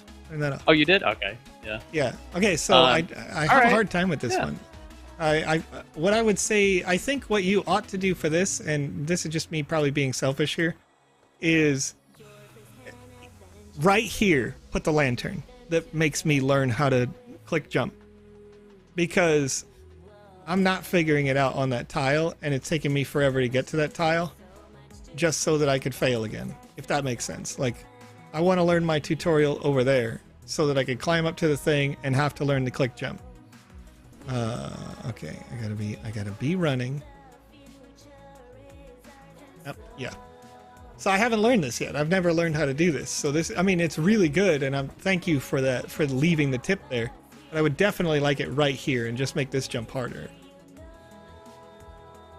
Okay, I overshot it that time, which is good. It means I probably did it successfully, but Fletcher did say that you can make that jump without the attack dash, but it's very hard. All in. Okay. Either way, yeah. And of course, if you guys want to check out any external things that Joe and I do, you can find my Twitch stream at RadCondad and Joe's. Oh, that's a die inside. And Joe's is TheVisionEX. The same as our Twitter handles. Find us on Twitch. Sometimes we do our personal stream. That is true. We haven't done a personal stream in a minute, Connor. We should do those. We should start. We're gonna start exact up stream again. Pretty much happens, except for without all the sandbox questions, and we just vibe on playing whatever. And yes, Joe is going to be a part of that meta standard tomorrow. We'll get there. Wait, what happened? The land sale. Oh yeah. The unaffiliated with the Sandbox game thing that we can talk about on Twitter for sure, because I do talk about them all the time there. Right, but back to Sandbox questions, as we're going overtime to get these questions really elaborated on. Here we go. Ace Domingo over on YouTube wants to know, will all Sandbox assets be migrated to the Polygon? Yes. Is that going to happen? Simple answer, yes. So you say yes, but is there all of my assets, are they just going to be automatically pushed over? Oh, jeez. Automatic? No. Will you have to pay to do it? Probably not. I don't have confirmation on that until we really get there. But, due to the nature of the costs, I expect it's probably not going to be a cost to you. But, it's, it definitely will get migrated for sure. Because we want to, we made that promise when we wanted to, change the ecological future, like the impact, because of that, like, negative press that was going around for a little while about, NFTs have this, like, big impact and stuff like that. So we'll, right. Like, see, this is the thing, is the checkpoints would really just save so much time right now that I could get good real quick. Yeah. I'm feeling that. Before we continue any further, because folks, you got to go to bed. You want me to announce that? Yes, over on YouTube.com, user number 155 out of 187 entries. Winning with the answer, what game is in the title of this stream? MCEE Elder Cube Aqua Muse over on YouTube won today. Congratulations. We're not familiar with you, but you know what? Hopefully you join us in the chat. Best New friends. Come say hi. We want to interact with you. Yes, candidly, Kristen, it was directed at you. You're right. Whenever you put something real slick in the chat, sometimes I just give you the emote there. You're on it. You're a pro. Were there any dupes that time? Yeah. Oh. But Alex had one this past week. I think it's interesting because I did not make Alex's promise. I just want to be clear. I just want to be clear because I don't have the authority to do what Alex does, which is to just decide. Like I give away his stuff, and I always feel bad about that, right? Like to be like, if we get no dupes, you made the jump. I made the jump while looking at the camera. I almost cursed right there. I know. You did that, not even paying attention. That was great. You did it, folks. But if we get no dupes, I personally will give away something. All right. I'm not sure what that would be, but I have assets, and I love you guys, so I would love to see that. And yes, he did the no dupes just this past week, I believe. It's great. And yes, congratulations, Aquamuse. You got that NFT. Oh, all right, we're trying again. Yeah. The So forum has already been closed. here's the thing that I'm going to take for you down there. As the dev, for whatever reason my brain just totally and I lost your name. Thank you, Fletcher Cox. Yeah, in the chat. Cobb. Fletcher Cobb. Sorry, Fletcher Cox is a baseball player. I think I got it stuck. Okay. Yeah, like COX. Anyway, Fletcher Cobb, right here, you've taught me the skill of how to jump further. Why am I not using it more often already? You know what I mean? Like, let's take that skill-based play and apply it now, because I learned it. Well, I mean, Fletcher, you gotta change your name now. Sorry. It's a baseball player. You don't have to change your name. It's fine. Forgive me. I do believe you're gonna get some more of those jumps coming up real soon. There probably are. It seems like I've got some of those. I can see them off in the distance. Like, it's gonna happen. Like, that's the end, right? And I have to jump around those two walls, so I need to get down to there. But I might like when you have to do the weave. Yeah, I mean, I try to put it in the center of the screen. You know what I'm talking about. Chat, there's a reason. There's a reason why you don't see me doing the parkour. All right, I'm just too good. You're too good. Rip. Challenge accepted. Yeah, he says. Oh yeah, okay. God, no! I am horrible at platformers, chat. Honestly, I can't do them. Yeah, you don't want to see the rage build and erupt out of Conrad if he tried to do a platformer. It's not good. Like, literally, I can do. What game were you? What game were you playing yesterday? Right, you're playing that game. You've been playing it all week. It's a game called Samurai Bringer. I suggest it. It came out on the 21st. Fantastic game, but it's a roguelite. So you might not like it. Yeah, but it's one of the. There was like a very short period. We're talking about like a 3-minute puzzle that was a platformer, and Conrad's like, "Son of a beep beep beep," you know, like. It got worse. There's one of them that I cannot do. Period. Like, and it's the simplest little platform. Like, oh my goodness. Gangules, there is a massive rage within me. I cannot express how that rage is, and I never will here on the Sandbox. At least I hope not, because it'll get me fired. I'm not dead. I'm not dead, chat. You're not dead. You did it. I almost did. But for real though, you guys are fantastic at these platforms. I can't say that enough. Like, watching Alex and Go and PandaPops, like, like it may look like sometimes they mess it up and they're bad or something like that. But if you had me as an example, you know, they're good. Chad, I hope you appreciate the irony right now. That I'm talking about how good you are. Literally, in comparison to me, literally as you're failing. Yes. The more you gassed me up, the more you were like, "This guy's good at video games." The worse I was getting. Just failing. I was falling farther from grace every day. You know what I mean? Like, forget about it, dude.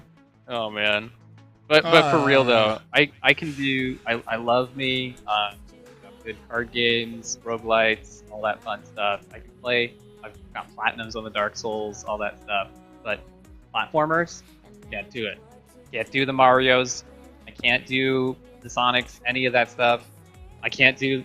I struggle so much with every one of these Sandbox games that have the style of experience. Mm-hmm. Just can't do it. I'd be reading the lantern and walking right up, going victory, and call it a day. Yeah. All right. But enough about me. My apologies, Dad. Let's go back to some of these questions as we're trying to get some people to go to bed. They're waiting on their questions. How dare. Alrighty. Michael Moe, 1271 over on Twitch, wants to know: are there any plans to implement land rentals or leasing system? Yes. Absolutely. Absolutely. How would something like that work? So basically you drop a smart contract that does lease the asset to the other individual to allow them to mint things into it. So you would have a completed experience that you've built inside the Sandbox Game Maker you would have that experience already wrapped, and then the smart contract says this land exists, their land that they still own, and your experience that you have created both get staked in the website at sandbox.game. So neither of you have it in your wallets. Both of you are committed to that rental. Basically, if I can put it in like a simpler term there. So they both get staked, and in that stake is the agreement of whatever it was. Like, you gave them experience and 500 sand, they gave you land, and both of those get locked for whatever term you had set, and now that's going. What is your agreement therein in shares of earned revenue? If it's 100% revenue stream to the creator, or it's a percentage revenue stream thereafter to like 80% you, the creator, 20% them, the landowner, whatever those terms are, that is also part of that smart contract.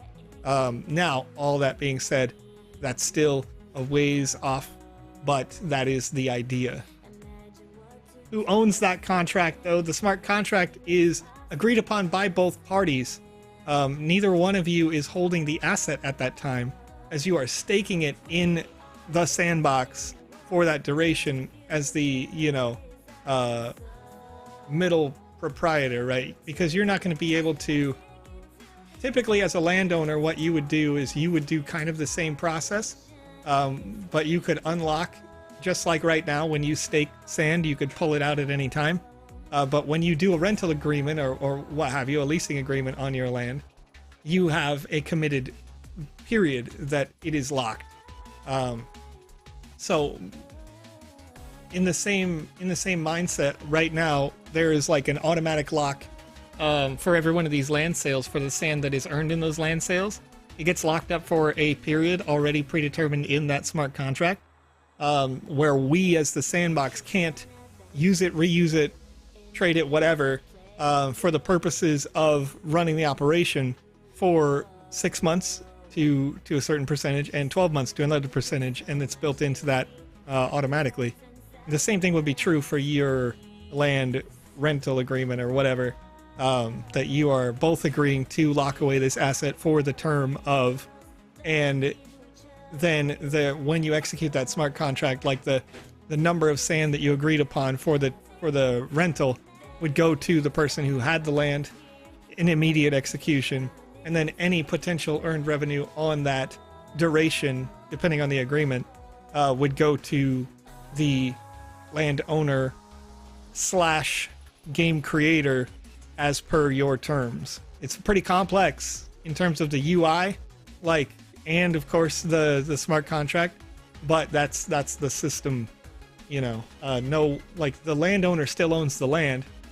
The game content creator or the experience content creator still owns that experience content, but neither one of you can unstake it because you've both committed to that. So you couldn't pull your game out early. They couldn't pull their land out early because you've committed to that smart contract. Right, and I do want to touch down. Luke Phillips asked, can we see if somebody says something on Twitter? I do sometimes check the Twitter, though it does get separated with bots, unfortunately. So the questions that we mainly see are here on Twitch, YouTube, Facebook, DLive, Beta. So our DLive and Beta, sometimes the Facebook people, are normally pretty quiet. So if you want your questions to be answered and you want to interact with us directly, I recommend coming onto those platforms rather than Twitter. Yeah, and of course, you can always tag us as well directly. I definitely want to incorporate Twitter, but kind of as is the nature of this, if you have two screens, then as a producer, like Conrad is using two screens right now, he's got the stream itself to see what the heck I'm doing and keep up with that, and then he's got the chat over here, and you could, to a certain extent, you can run multiple chats or whatever on a different monitor, but with the flow of chats and how fast they go through, and the fact that he's copy pasting some of your comments into a note, it's not super feasible to then also have Twitter up and try to do that there with those as well, because it doesn't aggregate, unfortunately, into our chat software. Yeah. So then Twitter, you're getting to a Twitter's level only where seen over there. Conrad needs a third and a fourth monitor in order to be able to do that. And yeah, maybe we'll get there. If I was on Holly's setup, I would have all that. I would have my right. like she's got like 5 monitors. She goes hard with her setup. Shameless self plug. We're 25 or 35 minutes over, so I'm gonna do it at Holly over There on you go. Twitch. Go check her out. Significant other, partner streamer, does good stuff. Very good positive vibes. It's all about that. Oh, But back man, I back always to roll off that one. talking about positivity as Joe died. Back to these questions. Lots of people asking about those smart contracts, but I'm going to do something a little irrelevant. Will there be 100% completion price? Is that going to happen in Season 3? Can we expect something like that? I don't I know know. you Did can't you like it? directly? I know you Did you- can't directly say. Did you like the 100% completion quest? Because our ambassadors know that we have had to address certain... Dude, why do I keep rolling involuntarily? Our ambassadors know that we've had a pretty considerable number of support tickets come in for people who thought that they had completed 100% of that season but did not. So to a certain extent, it's a lot of additional work. Not that the work can't be done, but that we're still fielding tickets from Alpha Season 2 right now. Like, people just being like, I definitely did that, and you're like, proof? Okay. And then you're like, where's proof? And it's People, like, yeah. their size pilot. Yeah, I mean, people like free money, so. Yeah. Uh, Well, that's the thing, I too. Like, don't yeah, know. of course. Yeah, if you're going to I be a thought it was completionist, I like the idea of there being a reward personally. I'm fairly certain that that's going to happen again. But if you have people come through and they say, well, it's unfair that thing, then just, I mean, I don't think I've seen that, but, you want to address it. Okay. Yeah, okay. All right, gamer, let's go. Yeah, Canada Darn it! Christian No! says, yeah, 100 times easier to track on the website if there was actually a percentage completion there. Yes, I agree. And Right. if that becomes a long-term scalable thing, or like a thing that we want to continue to track, the issue, of course, as you know, Kristen, more than probably anybody in our Discord, is that we just kind of were like, you know what, this seems like a good idea, let's do it, and the implications thereafter for support staff like ourselves. That's where our feedback comes in and becomes important. Like, what can make our job easier to help the people who do need that support. And Right. And Nate, I'm what's up, Nate? Pantalone Nate. Aniolone. Pantalone. I once again, I just can't speak with It's okay. anything with flavor, spice. It's It's- just not mayonnaise. It's English. not. I was about to say that you just need Right. that mayonnaise text. I- Literally, I mayonnaise try was it. the word I was thinking. I there. mean, I hate mayonnaise, but just as unfortunately, bland as that's- ever. You know that's what I mean? where my tongue is at. Yes, I know you. I know you, friend. We did not meet for the first time over a Maddox and Fury's chat, but Nate wants to know, how was our boys' night out? And realistically, we were just celebrating Joe's wife's birthday. It was a That good is time. true. That is true. The Yep. food was excellent, and it immediately put me down, and I had to die for an hour or two. Yeah. Yeah. At that. Yep. Oh man, he's reading me pantalones. Yeah, see, I tried. Pantalones. I can't do it. I'm just gonna call you Nate. Pantalones. So. Just A lot gonna of be people Nate. call him Nate. See, that's no offense, Conrad. It's I get it, but I hate it. You know what I mean? Oh yeah, no. I'm very like, please teach me the right as way to a- do it. That's what I do. As it left my mouth, I was like, oh, come on, you got this. No, it's funny But- because like when I was working in that school for a little while, right, and I was like working with those Yeah. kids, I took a specific course on like decolonizing the classroom and like that seems like a harsh thing, right? Some people may be like, "Pfft, it's nonsense or whatever. Oh but yeah, that buzzword, you know. yeah, because it is what it is. But what that really means is like, my name is Joseph. Yeah, a lot of people would call me Joe, and for like the longest time, I just say, and I still do say this, but less so now that I've taken this course. But people will be like, well, what do you want to be called? You want to be called Joe? You want to be called Joseph? Right? And I'd be like, oh, just call me Joe because it's easier. And like, Right. you know, changing who you are, like what makes you you, is what that is, right? So I try to like, try to be sensitive to that, try to be aware of that, and be like, okay, well, I'm not going to erase who you are, so it's easy for me. You know what I mean? Right. I lose my mind anytime somebody calls me on rat. Correct. Good. Ah! You got it. Oh man. Okay. So back onto some of these questions as we're closing out the night. Yeah. Metasander wants to know concerning all of the partners, Distropunks, Omnimorphs, Apes of Space, all the other ones that they're forgetting and I'm forgetting. Oh yeah. They have released VX partners. Any ideas on when we can use some of those? Sure. So those have to be converted into the subsystem by the partner themselves. They are currently having like their... I gotta find a nicer way to say this. They're currently having consultations on how to do that properly, to convert it into avatars and then also be given access to that subsystem. So similar to if you've hung out in Alex's streams, Alex has mentioned how like everybody will be able to have their own individual season pass and not just be tethered to the Sandbox season 1, 2, 3, 4, 5, 6, 7, whatever, right? Right, we'll get our glitchy season pass. Things like yeah, that. exactly. So not only can we have those season passes, but we can have the external avatars be mintable by those partners. But it is a thing, like there's only the two that we have actually done that with so far, which was the doggies and then the World of Women NFTs. We've got on the back burner, we've mentioned it a few times, like the Bored Apes. And so these are all getting onboarded into how do we have to convert that to make it work with the subsystem. And I'm thinking of, like off the top of my head, I'm thinking about Voxedeus is another one, right? Where that has been manually converted, like actively within these like last couple of weeks. And so there's a lot of different things going on.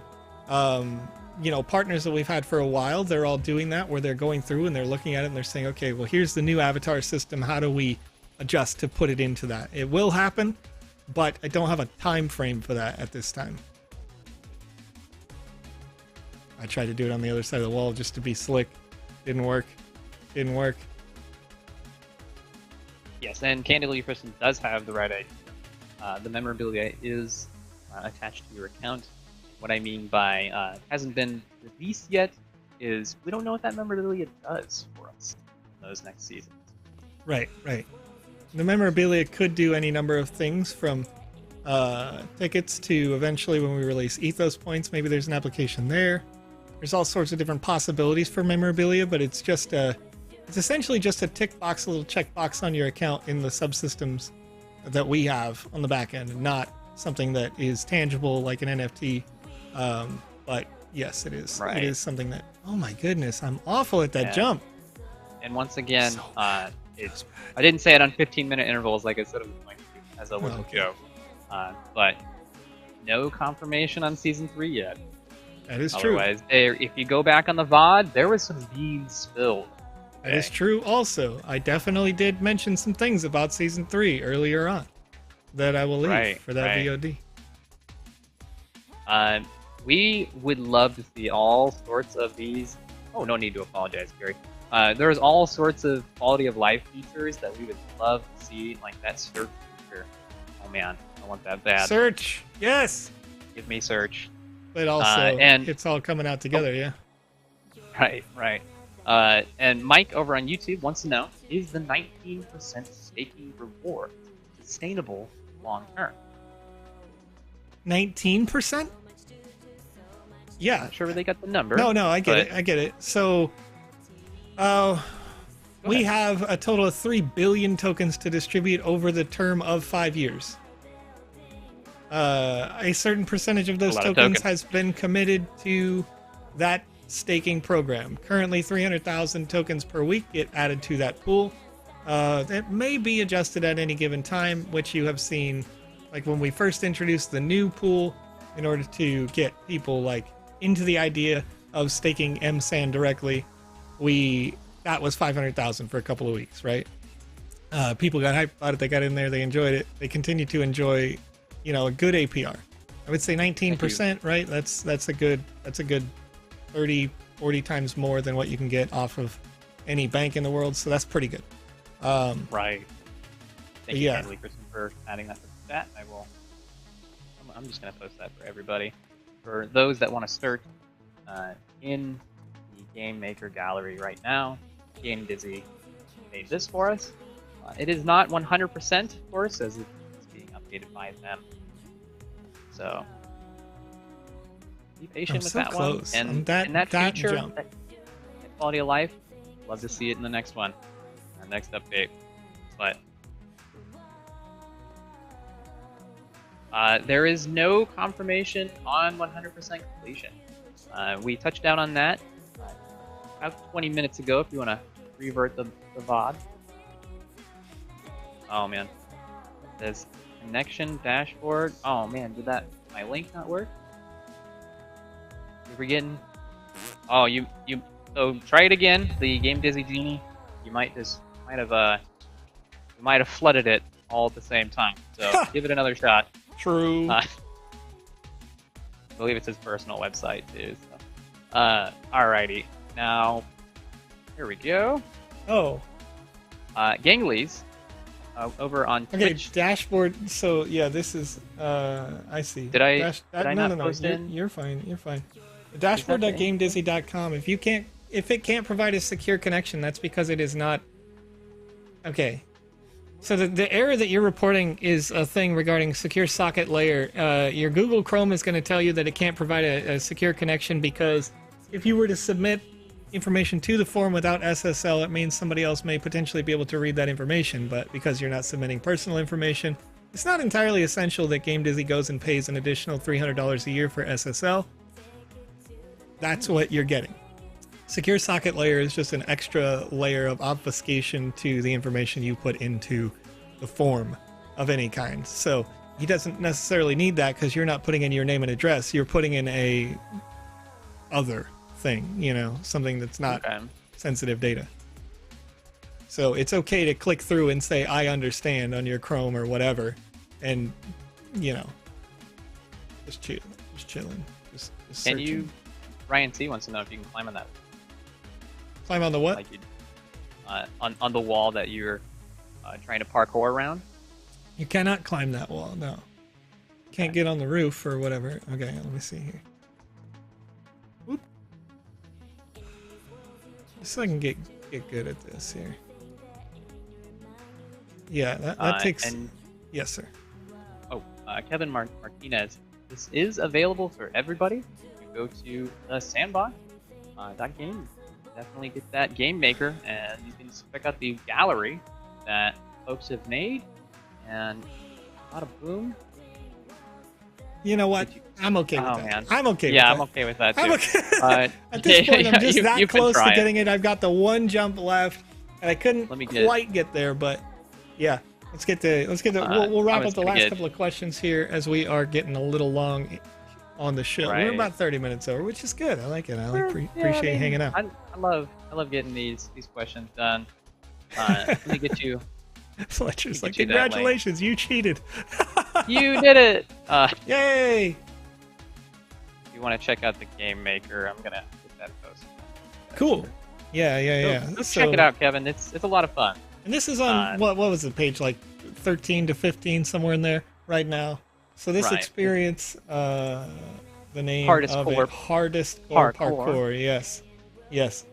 And once again, I think it's really good. I think honestly, if you make those little adjustments there, Fletcher, then the adjustments that we talked about kind of at the beginning, where maybe you make the start out, it needs to say, hey, do you want to play on easy mode? Do you want to play on hardcore, right? You play easy mode, now you've got checkpoints, and the checkpoints move around when you get to the next layer. If you play on hardcore, then all the checkpoints are gone. Either way, that wall that you climb can disappear because of that feature. And then, yeah, you get people to play on hardcore. Now you'd be able to host a contest. If you get there, let me play it again, and then maybe I can send a couple of messages around and see if we can sponsor a contest or something for you, if you're willing to do the judging on that contest. Yeah, and as Fletcher says, if you do play it, please send feedback to the email address on the second lantern. Yeah. So go check it out, guys. All right. We would love to have PvP. That would be awesome. Manhattan real estate for sale over on YouTube.com. Asks, is PvP going to be capable, in your opinion, when the game opens? Manhattan, by the time the game gets to version 1.0, yes. However, we're in version 0.6.24 currently, so we may still have a ways to go before we get to player versus player sort of compatibility, but it is also at the discretion of the developers who create the content, like what you have seen here with Hardest Core Parkour, created by Fletcher Cobb in your chat. That baseball player's name is literally just burned into my brain. So yes, absolutely it will be there, but the dev, it's their choice. It's their choice as well. So the feature would be there in the Game Maker in time, but the developer may choose to be like, no, this is a single player game, or this is a social hub, or this is a place where we do concert venue, or Twitch stream, so whatever, chilling. Some people have just made like a representation of a house in Miami, right? So yeah. Right. And because we're gone so late, I guess I can do it. Sheesh! There you go, NA. Very nice. Very nice. But I'm going to quick fire these questions because Joe does have a life himself. How dare you? Right. And I personally, I'm starving. So let's go ahead and go through these. Randuxy wants to know, is there a way to moving textures like lava and water and things like that? No, not at this time. Maybe. Alrighty. Well, no, there because wouldn't be in the future. The asset? Yeah, the asset is custom designed to be animated like that, so just choose to not use that asset, right? As a dev, you would just choose to not use that asset. If you're a consumer, a player, then that's something that the developer needs to be considering, is that it may not be desirable. The same way that I've told people lots of times when they do these like really flashy animated assets, that could cause a seizure and may be inadvisable. Right. Alrighty. And our friend NA Relax there wants to know, is it true that there will be several lighting? Yes. Alright. Wow. Another question on the 100% completion. Moving textures. We're coming down to the end of it. And Manhattan wants to know earlier, can you please tell me the best practices of creating experiences in the sandbox for my NFT? Who can they go to? You can check out. Yeah, best practice is very interpretive. Unfortunately, there as I just mentioned, there's all sorts of different things you can create using the Game Maker. So if you're trying to create a space for your project and you have a land or something, then you need to know what your people want before you even start creating. Ask your community and say, hey, right. Yeah, what do you want to do in this space? And then go from there. And you can get feedback here anytime. Of course, bring your game on over. It's subjective, yeah.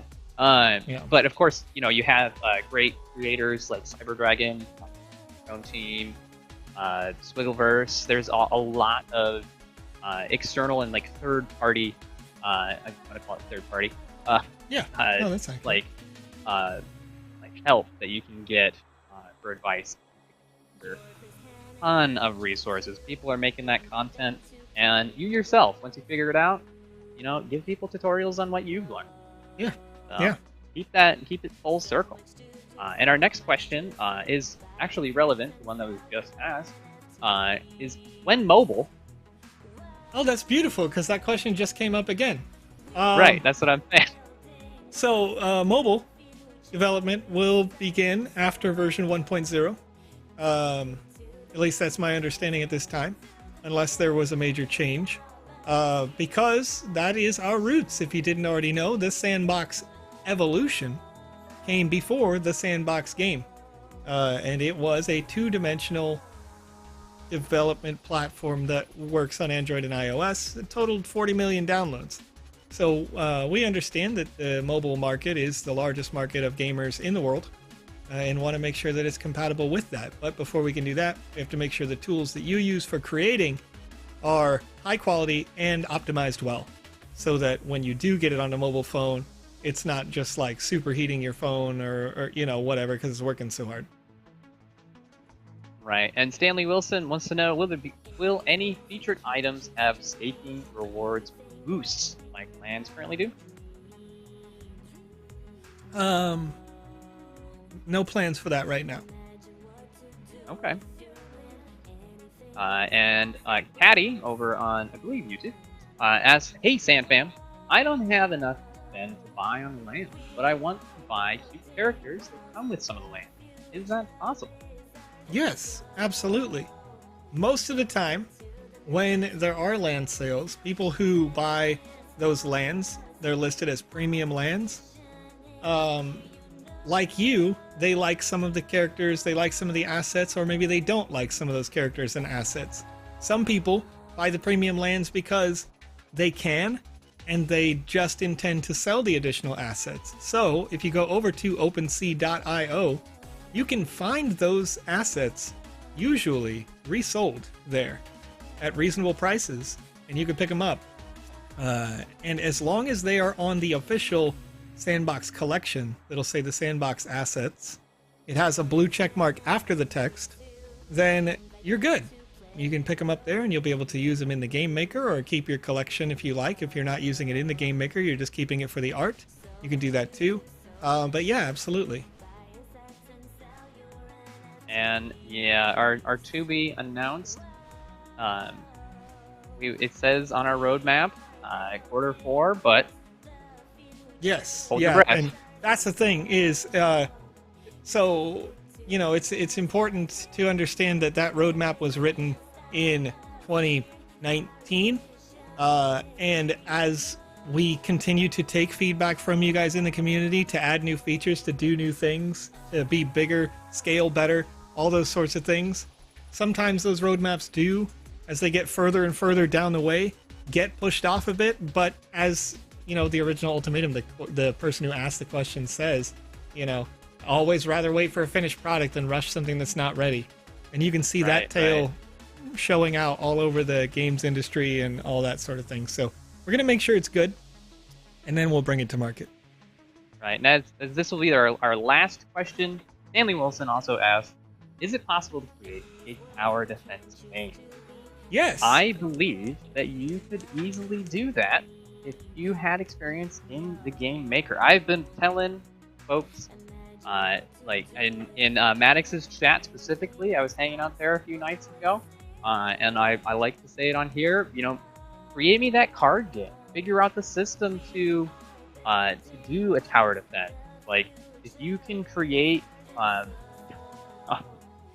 okay, Candidly Kristen has the last question. But if you can create the system to make it so you're not just simply making an ARPG, a hack and slash experience, I want to play it. Yeah. I want to see these different creative ways that you guys have used the Game Maker. So yeah, and then, it's important to understand that this has been made before. There have been users who have created tower defense games, and they submitted them for game jams. So not only is it possible, but people have been doing it. So I would recommend that. Like, actually, there was one that did that to a certain extent during the Walking Dead game jam as well. Even though you might not think of that traditionally in that sense. So look into how they did those, or like go explore the gallery a bit, try to find some of those, and see what that is, or go look up tutorials from those like high quality developers that you see out there. I think maybe Blaze Games would have something for that, or Cyber Dragon would have something for that, if I'm thinking about them off the top of my head. I don't think there's a video for it, but you could probably ask somebody like Vpire about that. I'm sure they know, as they're working at Voxelution on those more complex systems like that. Now, of course, that's unsolicited. I'm not saying go DM them or whatever, but if you happen to tag them on Twitter and they happen to respond, then, you know, it's always worth doing. But don't go like DMing these people and be like, you have to help me, because they're not obligated to do that at any time. Right, they're game makers just like you. Right. All humans that are just trying to figure it out as we go. Yeah. And Candidly Kristen with the last question of the night. When orange, when blue? I don't understand that reference. I'm honestly not kidding. I have no idea what you're talking about. I'm gonna admit, I'm a little confused myself. Is it? There it is. In reference to the Wizzies, Kristen? Oh, there's already a blue. Rad Condat is still green. Wait, what happened?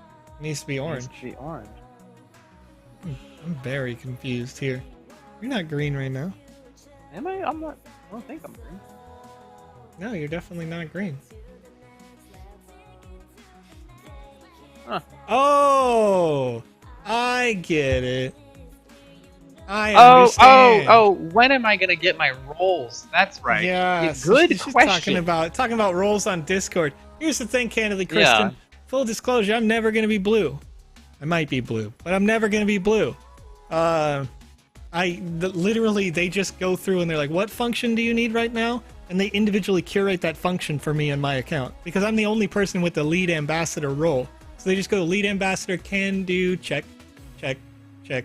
All right. Yeah. You know, I would love to get the role so people can trust my name over on the Discord as an ambassador. Yeah, but no, somebody's busy. I do have a real answer for that.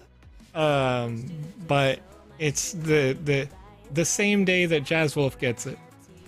So okay, yeah, there you go. Because it's gonna be, once we're already in that, like, we're doing a wave of them anyway. I think it's just, for whatever reason, everybody's busy, right? They're doing all these things, so it's never like I'm gonna go take my time out for the one. But once it's like 3, 4, 5, 10, whatever it is for our next round of ambassadors, you know, yeah. Right. Oh, but I agree, Kristen. Relevant to our tower defense, AYZ116 says, in the Game Maker Arcade channel on our official Discord, one of the videos mentions tower defense. So go check that out, Stanley. There you go. Rad Orange Dad. Oh goodness. Rad Orange Dad. Let's go. Technically, I've been an ambassador for, what has it been, like 2-3 months now? But the official hasn't. Yeah, happened, like the public so. Generally, if he just leaves a comment, it's like, oh, okay, you know. Right. The lack of Vision X in the chat is asking when they get ambassador. I don't know what you mean. I mean, Ganglies wants to know when they're president. You're lacking me, all right? You're lacking me, so you can't do the thing. I'm sorry. Forgive me, you know. Ganglies, when do I get president? I don't know. Tomorrow, just go run for it. You know what I mean? Just go do it. And then I know I said I closed out questions, but I want to help Caddy here on YouTube. Before that question, Caddy said, Sandbox, why don't you also sell cute characters that work and can be used on all experiences besides lands? And then our friend Randuxy says, looking for the term avatar. Again, that's really what it is you're looking to replace your character itself. Oh, I see. Yeah, well, more avatars are coming, for sure. More avatars. That system is new, Catty, for us. The only avatar interpretations we have in the system right now, because they just came out as part of Alpha Season 2, was the doggies, NFTs, and then the World of Women avatar interpretations if you owned a World of Women asset. So, yeah. Alrighty. And yes, I didn't send through on Twitch. Giveaways have already happened, my friend. I'd love to be a rad ambassador. You're right. That'd be a fun to have my own personal pack. Yeah. But let's go ahead and I'm gonna hit this one anyway as we're wrapping up. Okay, and I'm gonna start the music. So everybody knows we're wrapping it up, but Manhattan Real Estate for Sale over on YouTube.com says sorry if you're not answering anymore, but do games made like shooting of a basketball on a court for points allow people to play simultaneously under the perspective that they are the only one playing. So how it works, Manhattan, is that if you're in a multiplayer space right now, any object that can move only moves for you. So if there's a box sitting in front of you that can be kicked, a user who walks by in front of you will kick that box on your side, but they may not see that that box is there at all on their side.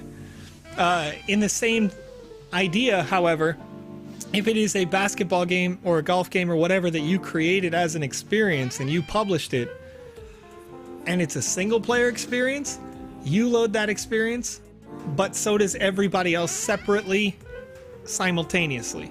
So you won't see each other at all. You're just all playing in that same server, essentially, in the metaverse, as individuals.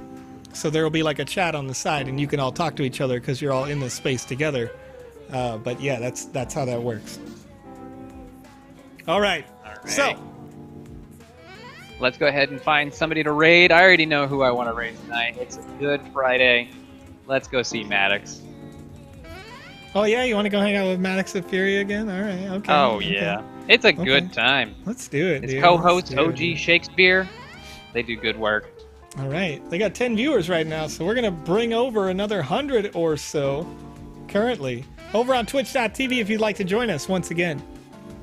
Twitch.tv/MADDOXOFFURYA. What's good with you? What's good with you? Here we go. /raid space boop, and we've queued it up right now. Alrighty. Let's pump it up. Give me your best Barry White voice, and we got our facts going. Oh, you trying to get Barry White in here? There we go. I can't believe me every did time. That. Thank you so much, chat. You're all beautiful. You're the best chat. Chat, good morning. Best chat good on YouTube, Facebook, good evening. D-Live, Data, Twitch. Thank you so Wonderful, much. beautiful people. I'll see you Thank guys you for your great later. question. We're rating now. See you in 10 hours. Bye. All right, now we're back here with just you over on YouTube and D-Live and Theta and Facebook and Twitter.com. Thank you for hanging out. Conrad asked for Barry White voice. That's what you get. Have a good day.